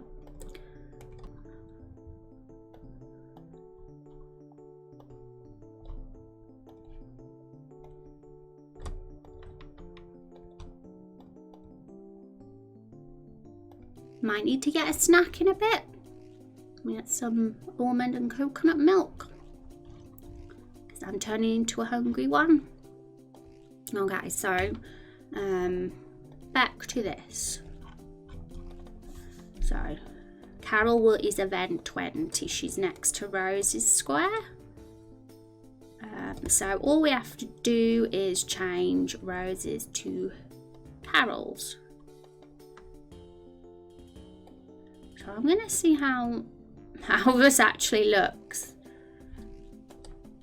So let's have a peep.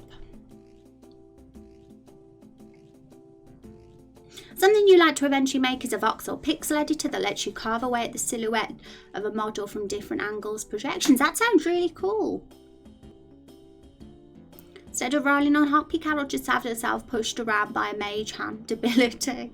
Don't you think she'd look cute hopping? I think she would. If we can get it looking good, then yeah. It's nice and I like that it's simple.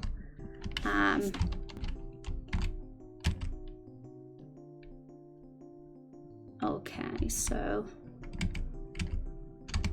let's have a look. I'm in my focus mode now. Okay, so I saw the barrel walking, but I didn't quite like grasp if it looked good or not. Maybe we need that shadow. But I feel like she did kind of hop. Well, not so much hop, but I saw her like raise a little bit as she walked. And at this point, the face can appear, I guess. Also, Rose shouldn't be stepping, so we need to fix that.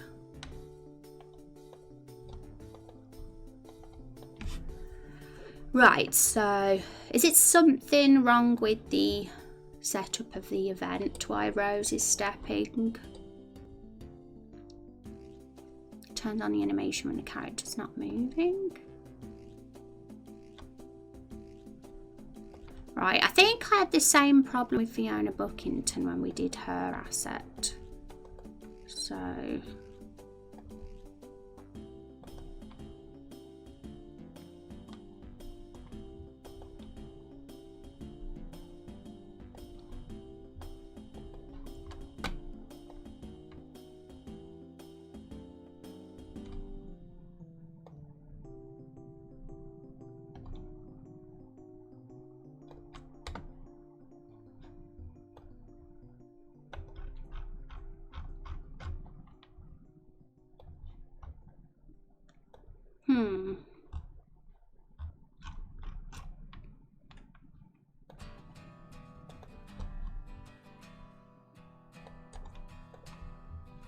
Okay, change. Okay, so if she faces down, at that point the face should appear from how I've designed the sprite sheet. So that should be fine. And as for brows, yeah, just figuring out how to make her not do that weird stepping thing when she stops. And I did have this problem before with another sprite. I just can't remember how I did it now. But I'll figure it out. And now the dialogue. Welcome back to the Discord, Asriel. I'll say hi to you.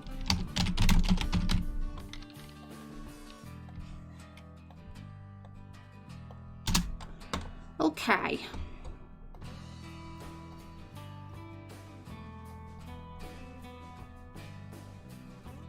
So, we got this. So she faces Rose, we've done that. Stand still and look at me with a mean name. So let's make a decision what that mean name's gonna be. Should we go for Cruncher? Out the list, I think, well, that was X's idea, Cruncher, and I think it might be, out of all the ones we've got and the ones I came up with, it might be the most fitting, and we haven't had any more since, so we'll go for that one.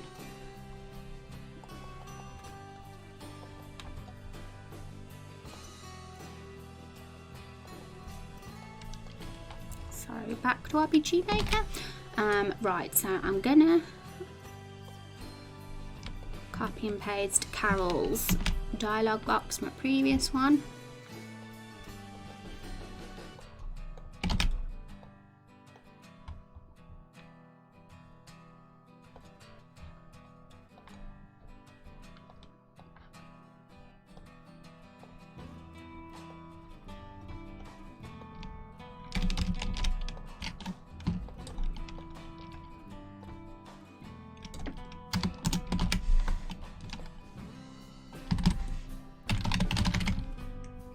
Someone else who said it and I just really liked it. I don't remember who though. Maybe Sandwich. Oh right, was it?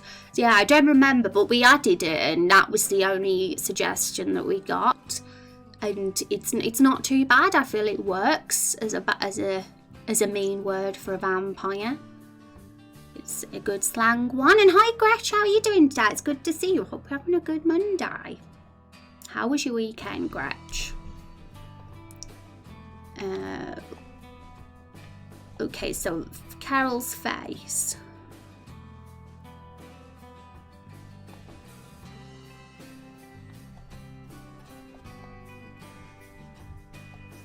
So we've got 3 expressions for Carol. We've got, that one could work. Okay, so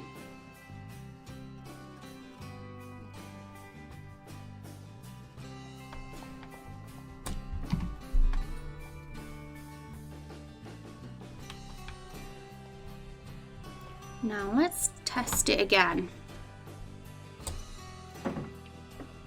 I'm well and you? I'm doing good, Gretch. Hope you're enjoying Final Fantasy 14. I'm into it again now.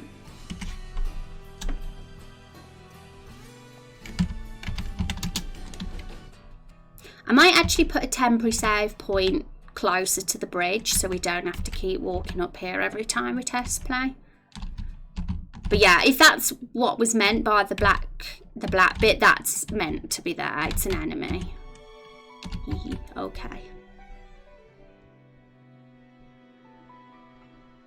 Okay, so we need a weight for that and we need to move that across as well. I think we've got the X point, no, the Y point's fine.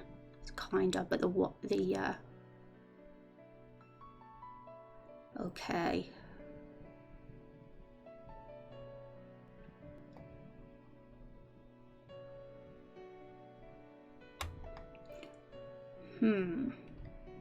Okay, so scene creation can get, there's a lot of little bits and testing that you have to keep doing.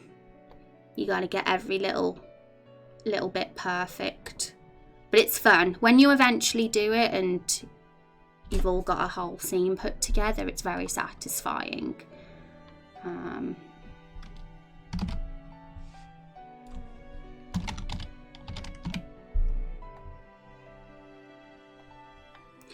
need a way, because the characters move a bit before the speaking starts, so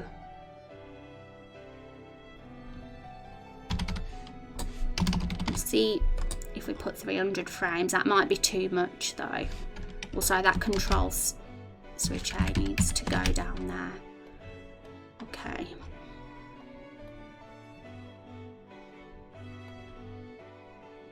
So, Silent Haven, I'm going to get a temporary save point. That'll be a really good idea for quickness.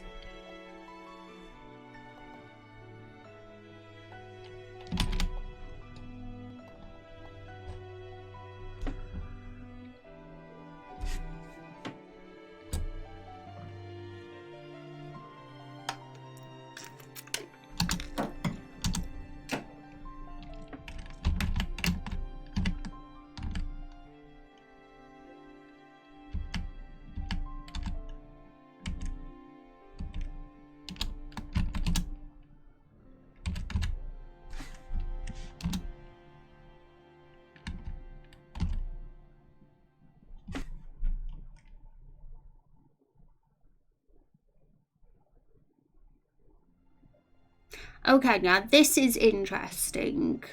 There was a few mess things we got to fix there, of course. I'm going to have to get a notepad file up, I think, for this bit, because you think, oh, that needs fixing, and then you forget.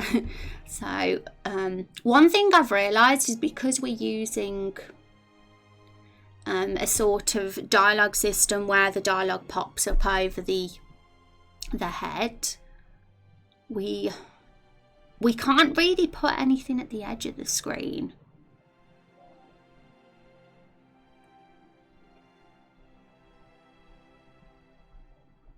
How did we fix that in Lakefall? Because I'm pretty sure there was at the edge of the screen then. Let's just check. Oh, we're not. We've got all that up there. Okay. Right, so we got to use our heads a bit here. I think we can do this fine. There's a solution for this. We got to just make them walk a bit more across is all. Which is alright, because I feel like we're not rushing into the scene as much then either. Okay. So the hero was fine. Rose is still walking on the spot, so we'll fix that as well. And I think I know why that is. It's because we have her on as stepping, and I shouldn't have done that. So we'll untick that. Maybe that needs to be unticked as well. I don't know. We'll see. Okay, so 1, 2, 3, 4, 5, 6, 7, 8, 9, 10, 11, 12, 13, 14, 15, 16.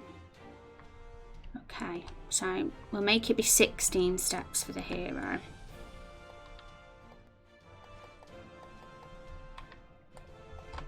And for Rose and the barrel, 1, 2, 3, 4, 5, 6, 7, 8, 9. There we go. So they can be where the hero was before.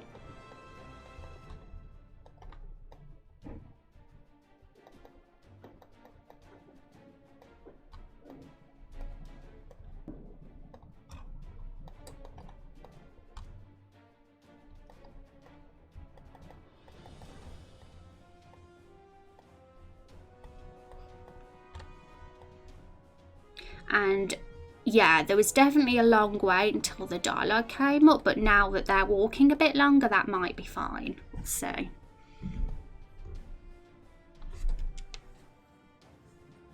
I find making cutscenes fun. You can come across those issues sometimes, but it's fun fixing them.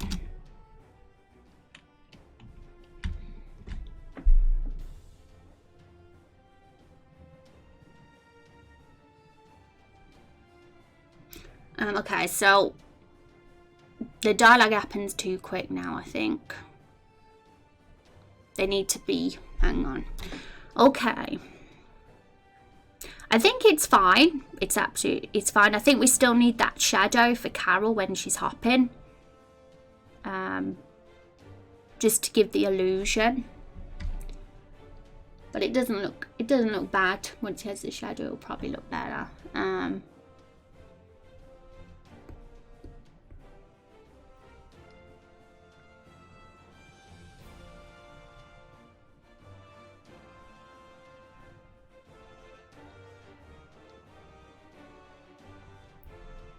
Okay, so Carol's dialogue box needs moving down just a bit. Yeah, I need to remember what we got to do there again, so I'm going to have to watch that scene again. Everything happens too fast and I forget what needs to be changed. But Carol's dialogue box, move down.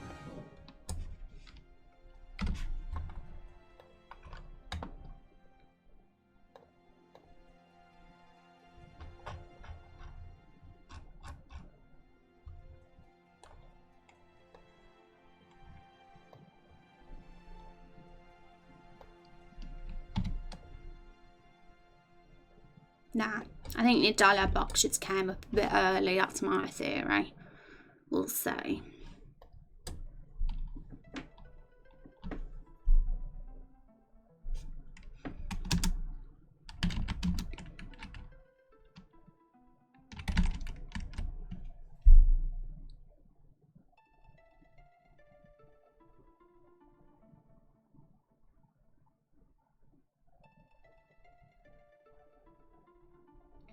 Okay, so the hero's moving faster than them two, isn't he?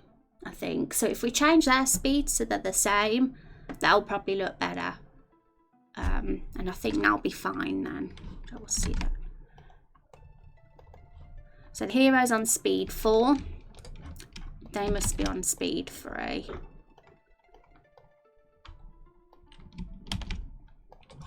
Or whatever the default is.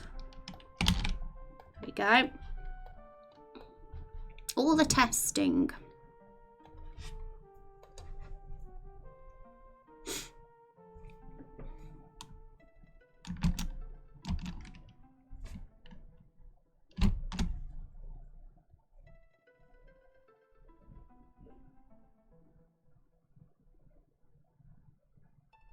Right, I'm gonna have to watch that again. That was moving faster. It feels like, hang on, we'll watch again. Right, again. Hey David Pizza, how you doing today? It's good to see you. You having a good Monday?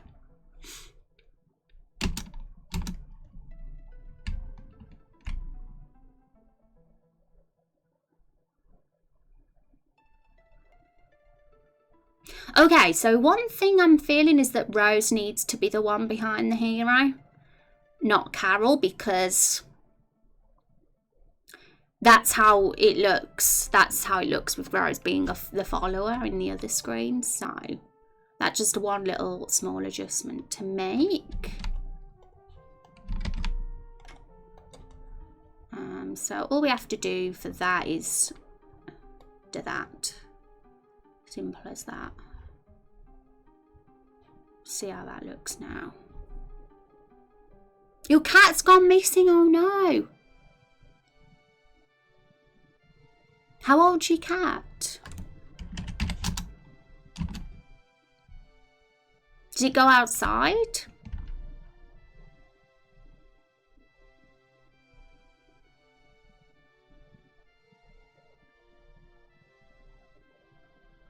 Okay, so the hero shouldn't stop really. Oh, sorry guys, you missed that one because I've got my other screen on. I apologise. Okay, so I'm going to do that again so you guys can see. And to be honest, I need to do it again anyway because I need to see it again.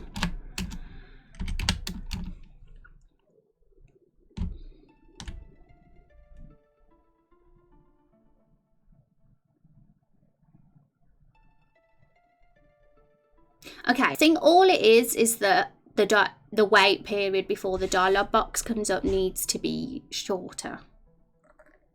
Has to be the same point the hero stops. So we have to time it. Also, we got to move up the y-axis. Okay.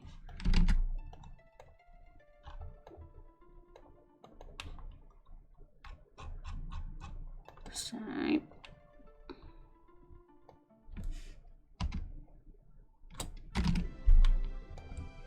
move that up, and it's on. It's definitely about 2 seconds too long. So if we have it on 240, maybe that'll be about right.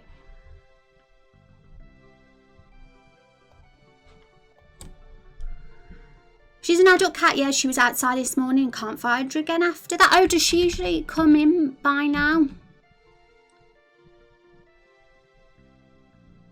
If she's an adult, and I'm sure she'll find her way back if she knows if she's used to the area. I'm sure she'll come. I know that my cat went missing when she was an adult cat once, and we didn't see her for a whole week, and it turned out she was injured. She got attacked by another cat, and she was just wanting to be alone, and she went off in hiding, but she did come back.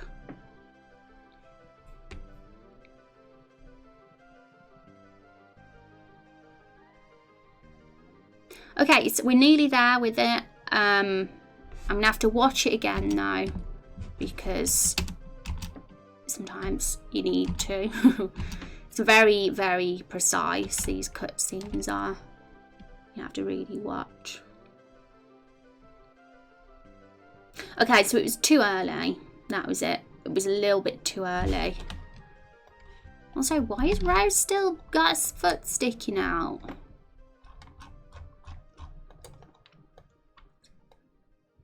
So I'd say it was about half a second too early, so we'll add half a frame.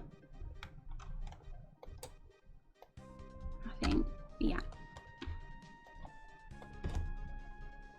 Really, really hope my cat comes back. Yeah, keep us updated, Davey. Let us know.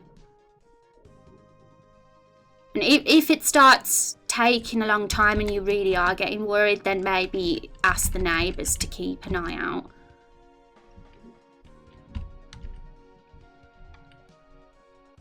Oh, sorry, folks. I'm doing all these test plays, and I'm forgetting to change my screen to my test play screen.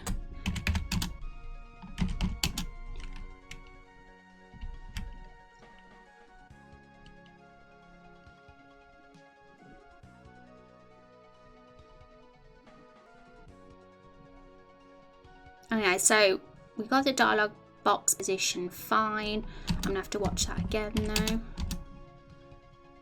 If there's anything at all, like any of you guys that have been helping out with the cutscene, if you've got any thoughts, that anything that looks a bit off, feel free to say.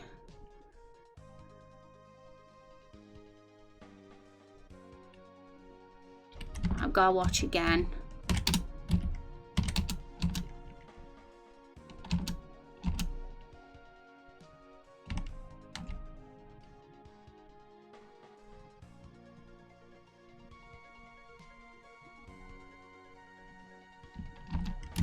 It seems like the hero stops at the right time now, but something still I'm still not sure about, so I'm trying to figure out what it is.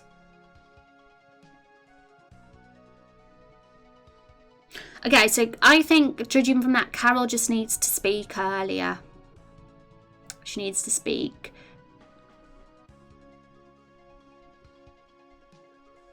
Plus, it seems a bit weird, looking at it, that Rose happens to stop the exact moment that Carol looks at her. It would make more sense if Rose stops when Carol speaks. So it's just getting the timing right, really, for this scene of events. If that foot is sticking out after the final move left, add a face left, and it should reset the foot. Okay, Zexy, let's make sure that we fix that, because it's definitely bothersome looking at Rose like that. It's a bit annoying, so we'll fix that. She is movement. She is event 19, so face left, or it's turn left now. It used to be face left in the earlier RPG makers, I think. They've changed the wording to turn.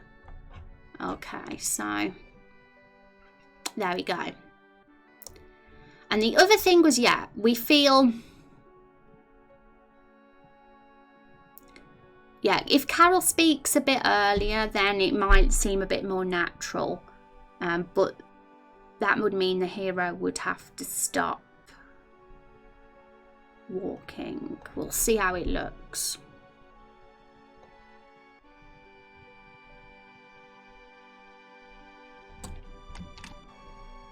Let's just see what happens if we have it on a 180.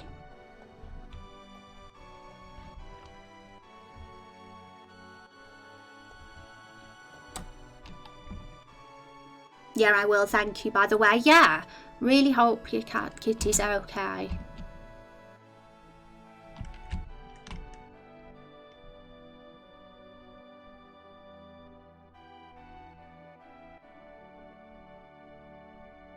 Okay, let's look at that again. Right, oh, she's still got her foot sticking out. This is so bizarre. What is going on? Yeah, I feel like it's something to do with the fact she's not a character sprite. She was an empty event. So I don't know if there's something I have to tick, like one of the boxes. I tried ticking the stepping one, but that one actually made her keep walking on the spot. It's strange. I feel like I 100% had this issue with Fiona Bookington, because I remember her foot sticking out as well. And I did fix it, but it took forever to work out what the problem was, and now I forgot what it was. Yeah, very strange. Okay, let's do it again.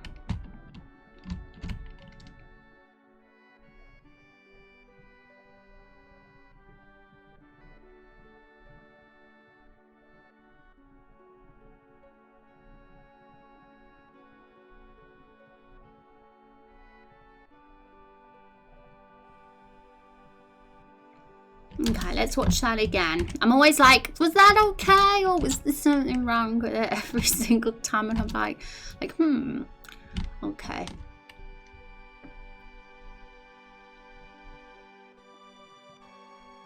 I mean, the hero carries on walking, and maybe that's what the issue is.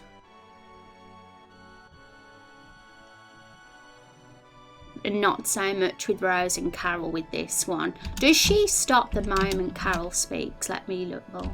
Because sometimes I'm watching the hero and sometimes I'm watching Carol and Rose.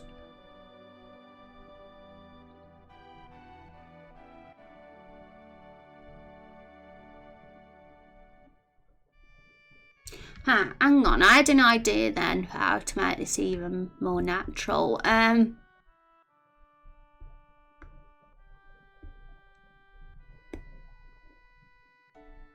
If Rose lags behind,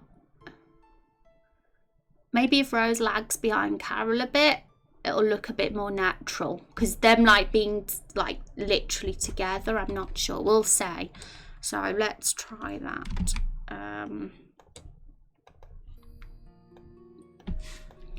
We'll get rid of the speed 4 thing for Rose.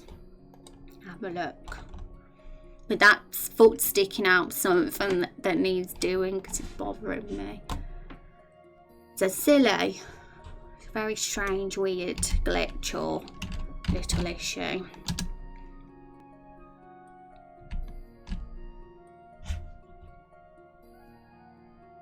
Wow, Rose is slow.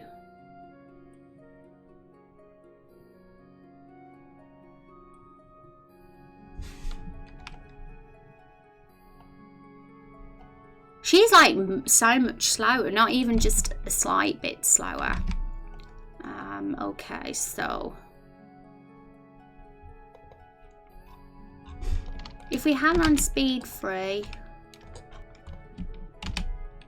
how would that look? Oh, cancel. I'm not sure what the default is.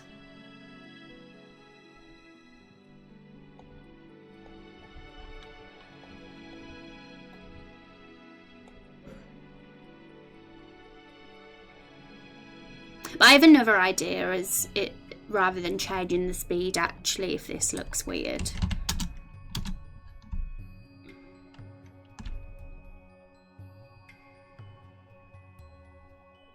Yeah, it's the difference between level 3 speed and level 4 is insane. So we're not going to go about it that way. We'll do it this way instead. We'll have her on speed 4 like before, but all we'll do is we'll add a weight in between the movements between Carol and Rose. So that means we've actually got to put Rose after Carol if we want her to be the one lagging behind. And we'll literally just have 10 frames and we'll see how that looks. And that should make her just like a little bit behind Carol. It might just look a bit more natural, we'll see. I think things like cutscenes are something you can always like flesh out and improve upon. Just adding those little extra touches.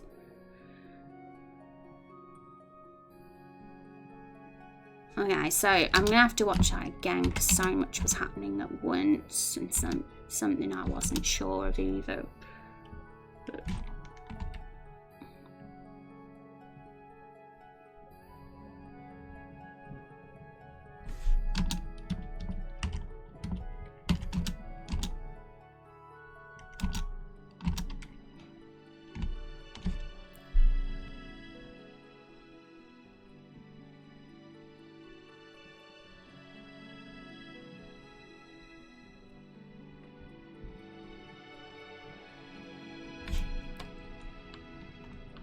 how would it look if I do that with in between Carol and the hero as well?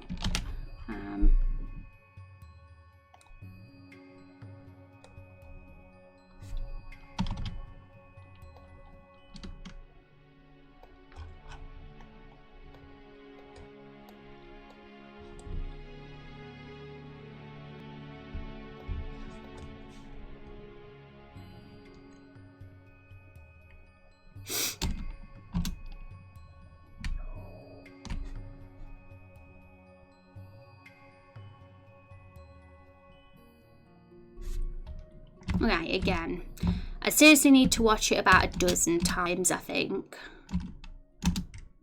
because everything is fast.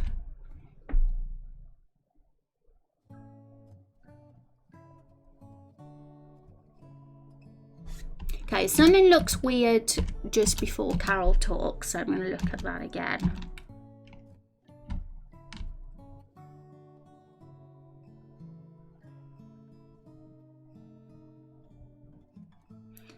Yeah, Rose stops before the dialogue comes up. That's the problem.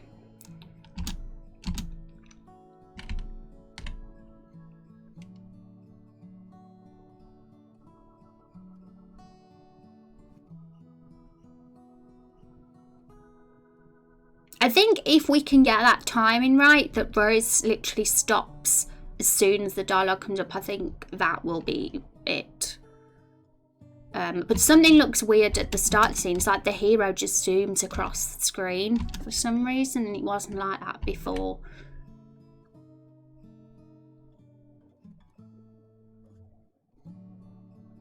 Or maybe it's okay. Maybe I'm just being paranoid. Okay, so one more time I'm going to watch this.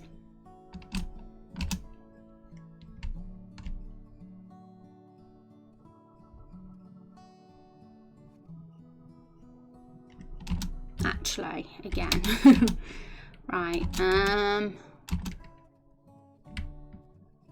So ideally this speed is the speed we want for the cutscene. I'm going to make sure it's the same one.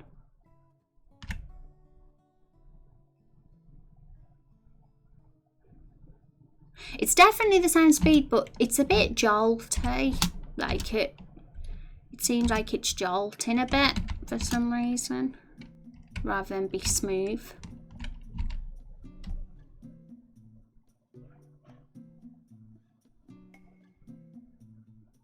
Okay, Carol, I think literally 10 frames or 20 frames earlier it needs to be for that. So let's just do that and see how it looks then.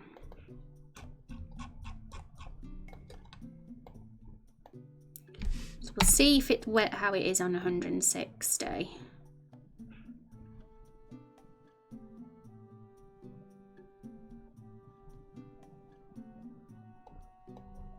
Maybe it's this weight thing that's caused the jolt.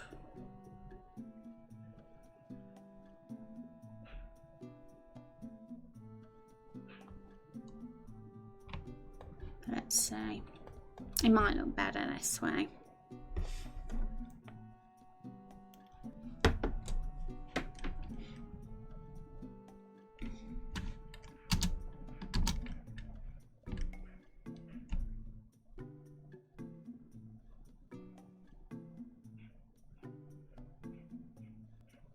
I think that's an improvement from what it was.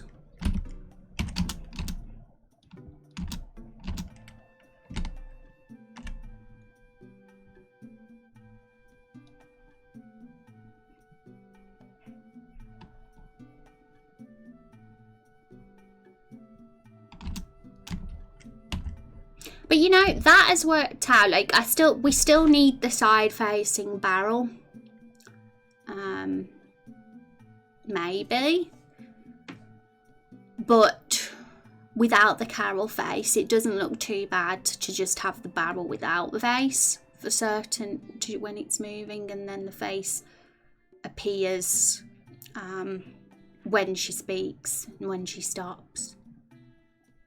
Because the barrels do that anyway. That's kind of what they do. They go back into barrel form and hide their faces when at certain times. Okay. Let's watch that again. I'm definitely up for hearing feedback as well. So one more time and then we'll start adding more dialogue.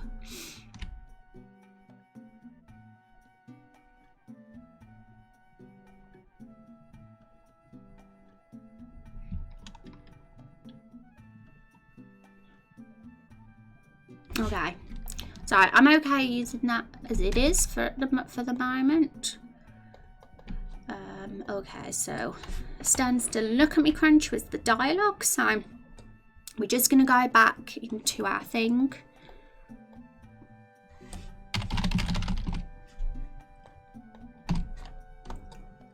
Here we go, we've updated that now. So we've got shifts around feeling uncomfortable. We could literally just show that with a facial expression.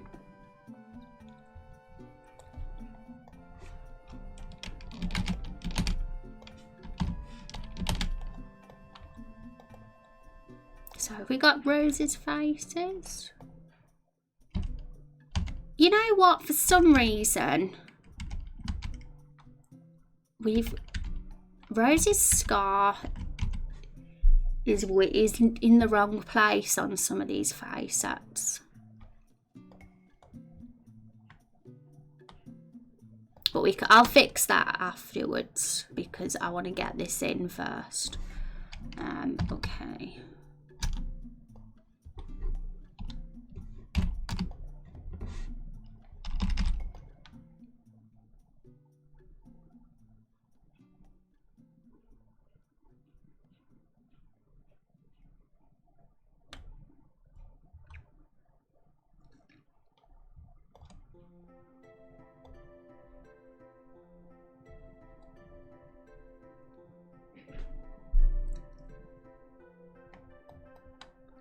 Actually, we'll just have a normal face there. So now Carol jumps and says, "Is it you?"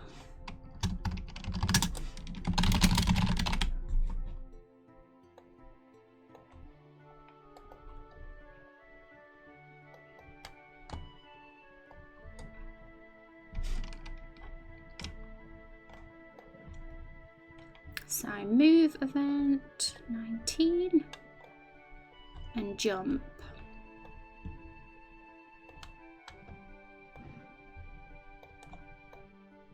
Hang on, what are the offsets for this? I'm gonna go to Sandhaven, and look how we did it on this event.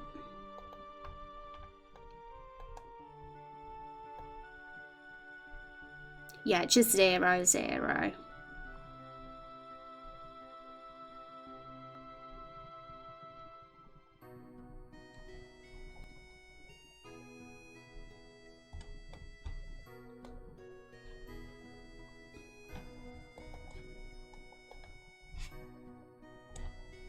And then after that, Rose has a shocked face.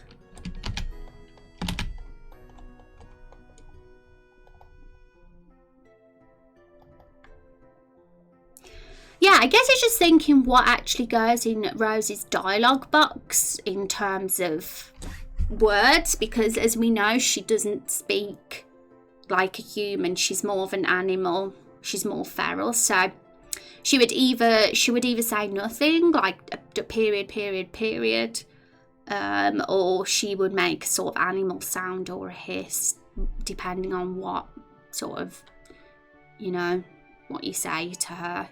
What will be how she responds, what kind of noise.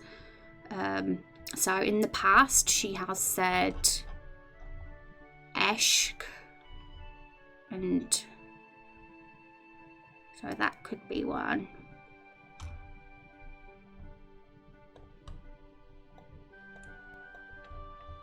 We need to think of some good animal Rose noises. So we don't want just period all the time.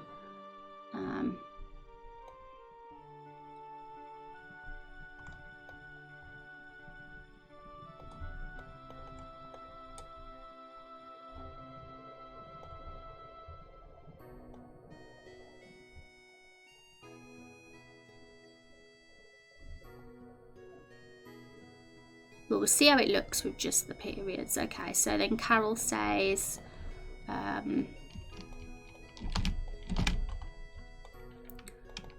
flashback, listen up, I've seen this cruncher before." We'll change that word. And she faces the hero as well when she says this, because she's referring to him when she says flashback.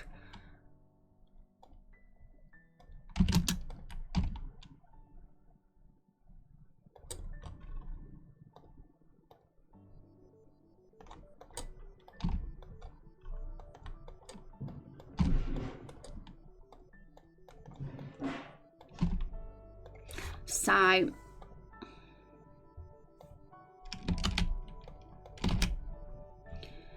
the thing is, how are we going to face the hero when he's all up there? Let's do the scene first, and then we'll get a better idea of how we're going to make that possible. So we'll watch it first of all. I think that is perfectly valid stylistic choice. Move without face is both easy and effective and doesn't limit what you can do in cutscenes as much as no side view would, yeah.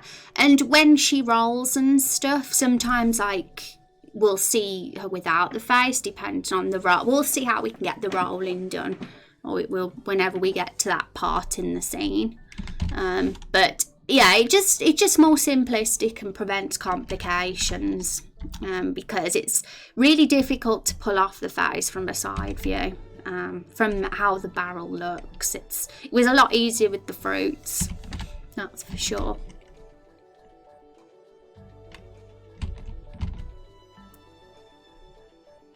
Oh, hang on, guys. I've done the terrible mistake of not showing you the test play screen.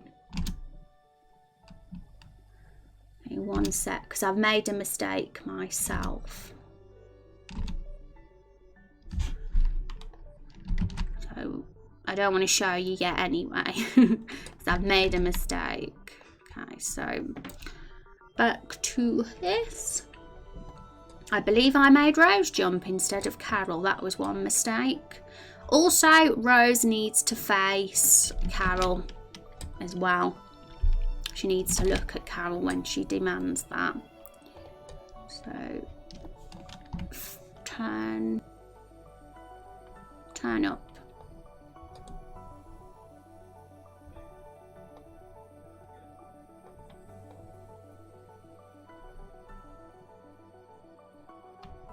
And I'm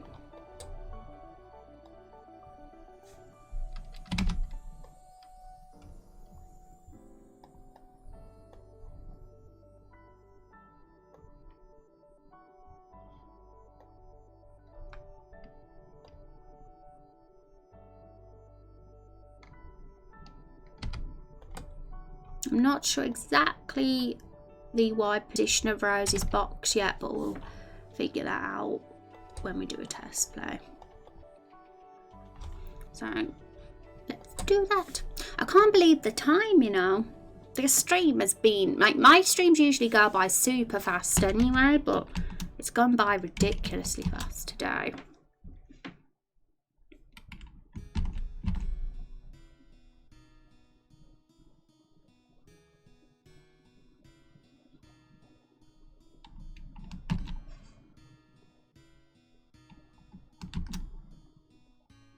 Yeah, Rosie's stepping thing is really bugging me. I don't know what's wrong with it.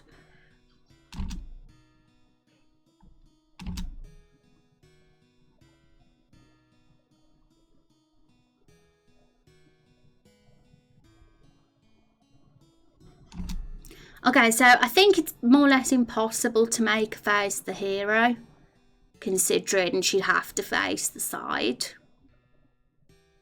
And to be honest, even if she did face the side, it would look a bit weird because he's kind of more of a diagonal angle to her.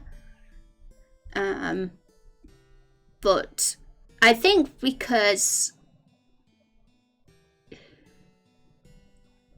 it's pretty obvious that it's him, because who else would it be? There's nobody else there, right? So hopefully it's obvious it's the hero she's talking to. And considering the next bit's a choice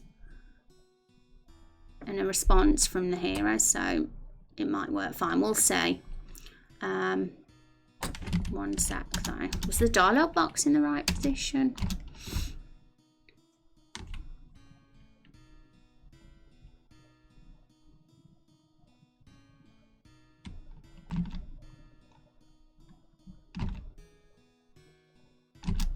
Yeah, it is.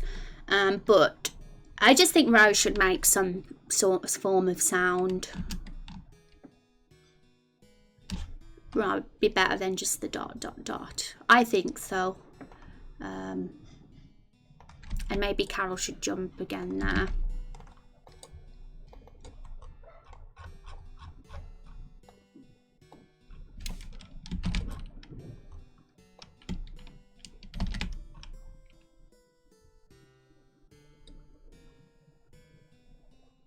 So what is with this? Let me look back at the Fiona Bookington sprite because that'll help. So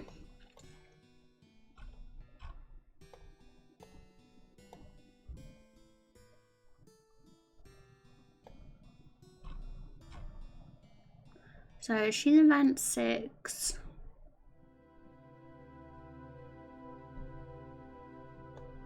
Which one's event 6? This one.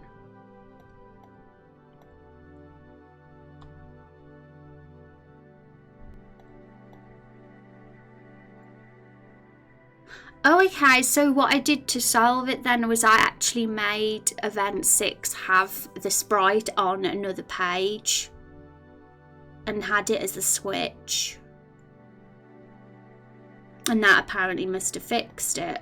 Can we use a cell switch for that instead though? Because I don't want to waste switch space, and I can change that Fiona Bookington one to a cell switch as well.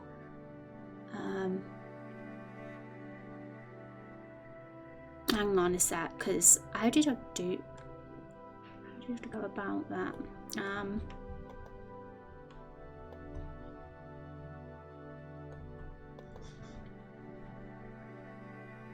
Oh right, so what I did was I actually moved the transfer player square to there once Fiona moved up. That's actually complicated, but it seems like that was the only way I could solve the problem. Did I move? What is that? Event 9? Did I move it? I must have, because otherwise...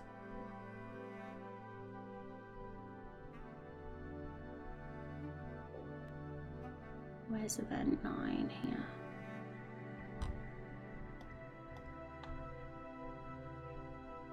Yeah.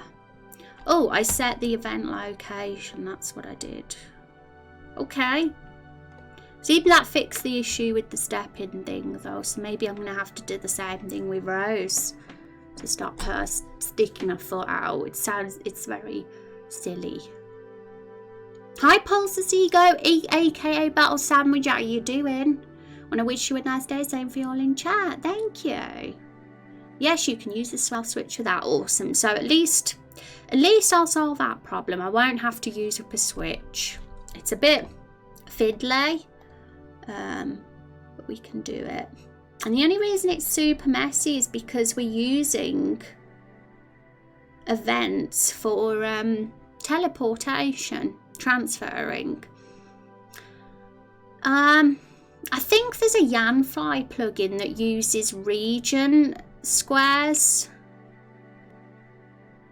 instead for transferring. I'm not 100% sure. I might be talking about out my bum saying that, but I'm just wondering if there's another solution to, because it's becoming very difficult with these taking up the edges when we need to use them for other events such as players or characters. I mean characters, not players. Because then if we didn't have them there, we could then just have Carol and Rose be there, and you know, we'd solve all our problems and we wouldn't have the weird step-in thing.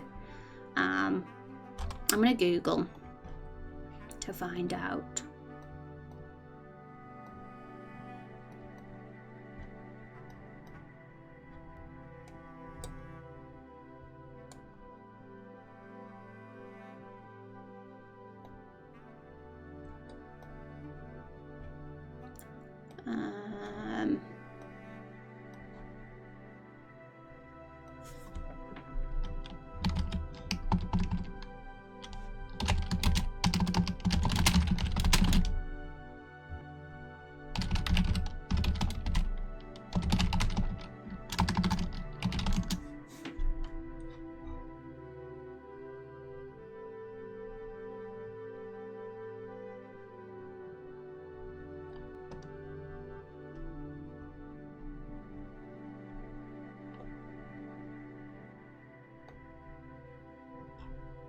Yeah, I'm going to have a mess about with this off stream tonight. If I can get all these weird technical things sorted by having a look into it tonight, we can fly through this cutscene creation tomorrow.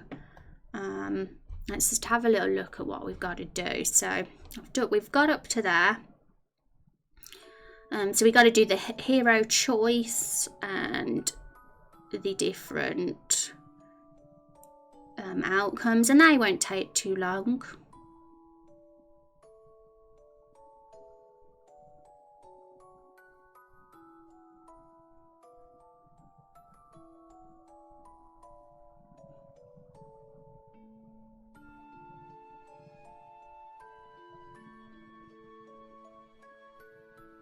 I think we can get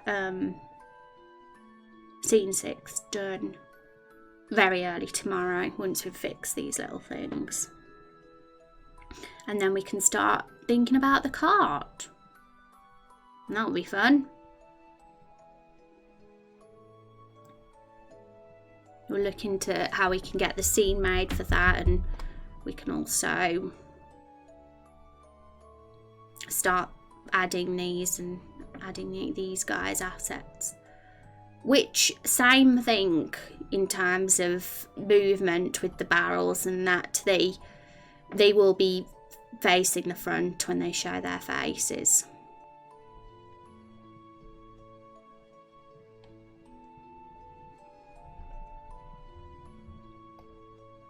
See you tomorrow. Say I've had a good dinner. Thank you, Zaxi. I am gonna have to head off myself now. So I'm gonna go straight off today, and I will see you all tomorrow. And we will carry on. I'm gonna have a mess about off stream. I know that I said I want to get the website done for Stream 100, so most of my time will be going into the website rather than the game until once it's released. But I will try and at least at minimum figure out these little few buggy and issue problems we've got, and then we'll be able to get more cutscene stuff done tomorrow then, without coming across any problems stealing our time. Thank you for the stream. You're welcome, Gretchstar. Thank you, True Body. Take care. Have a lovely day, guys, and I will see you all tomorrow. Take care.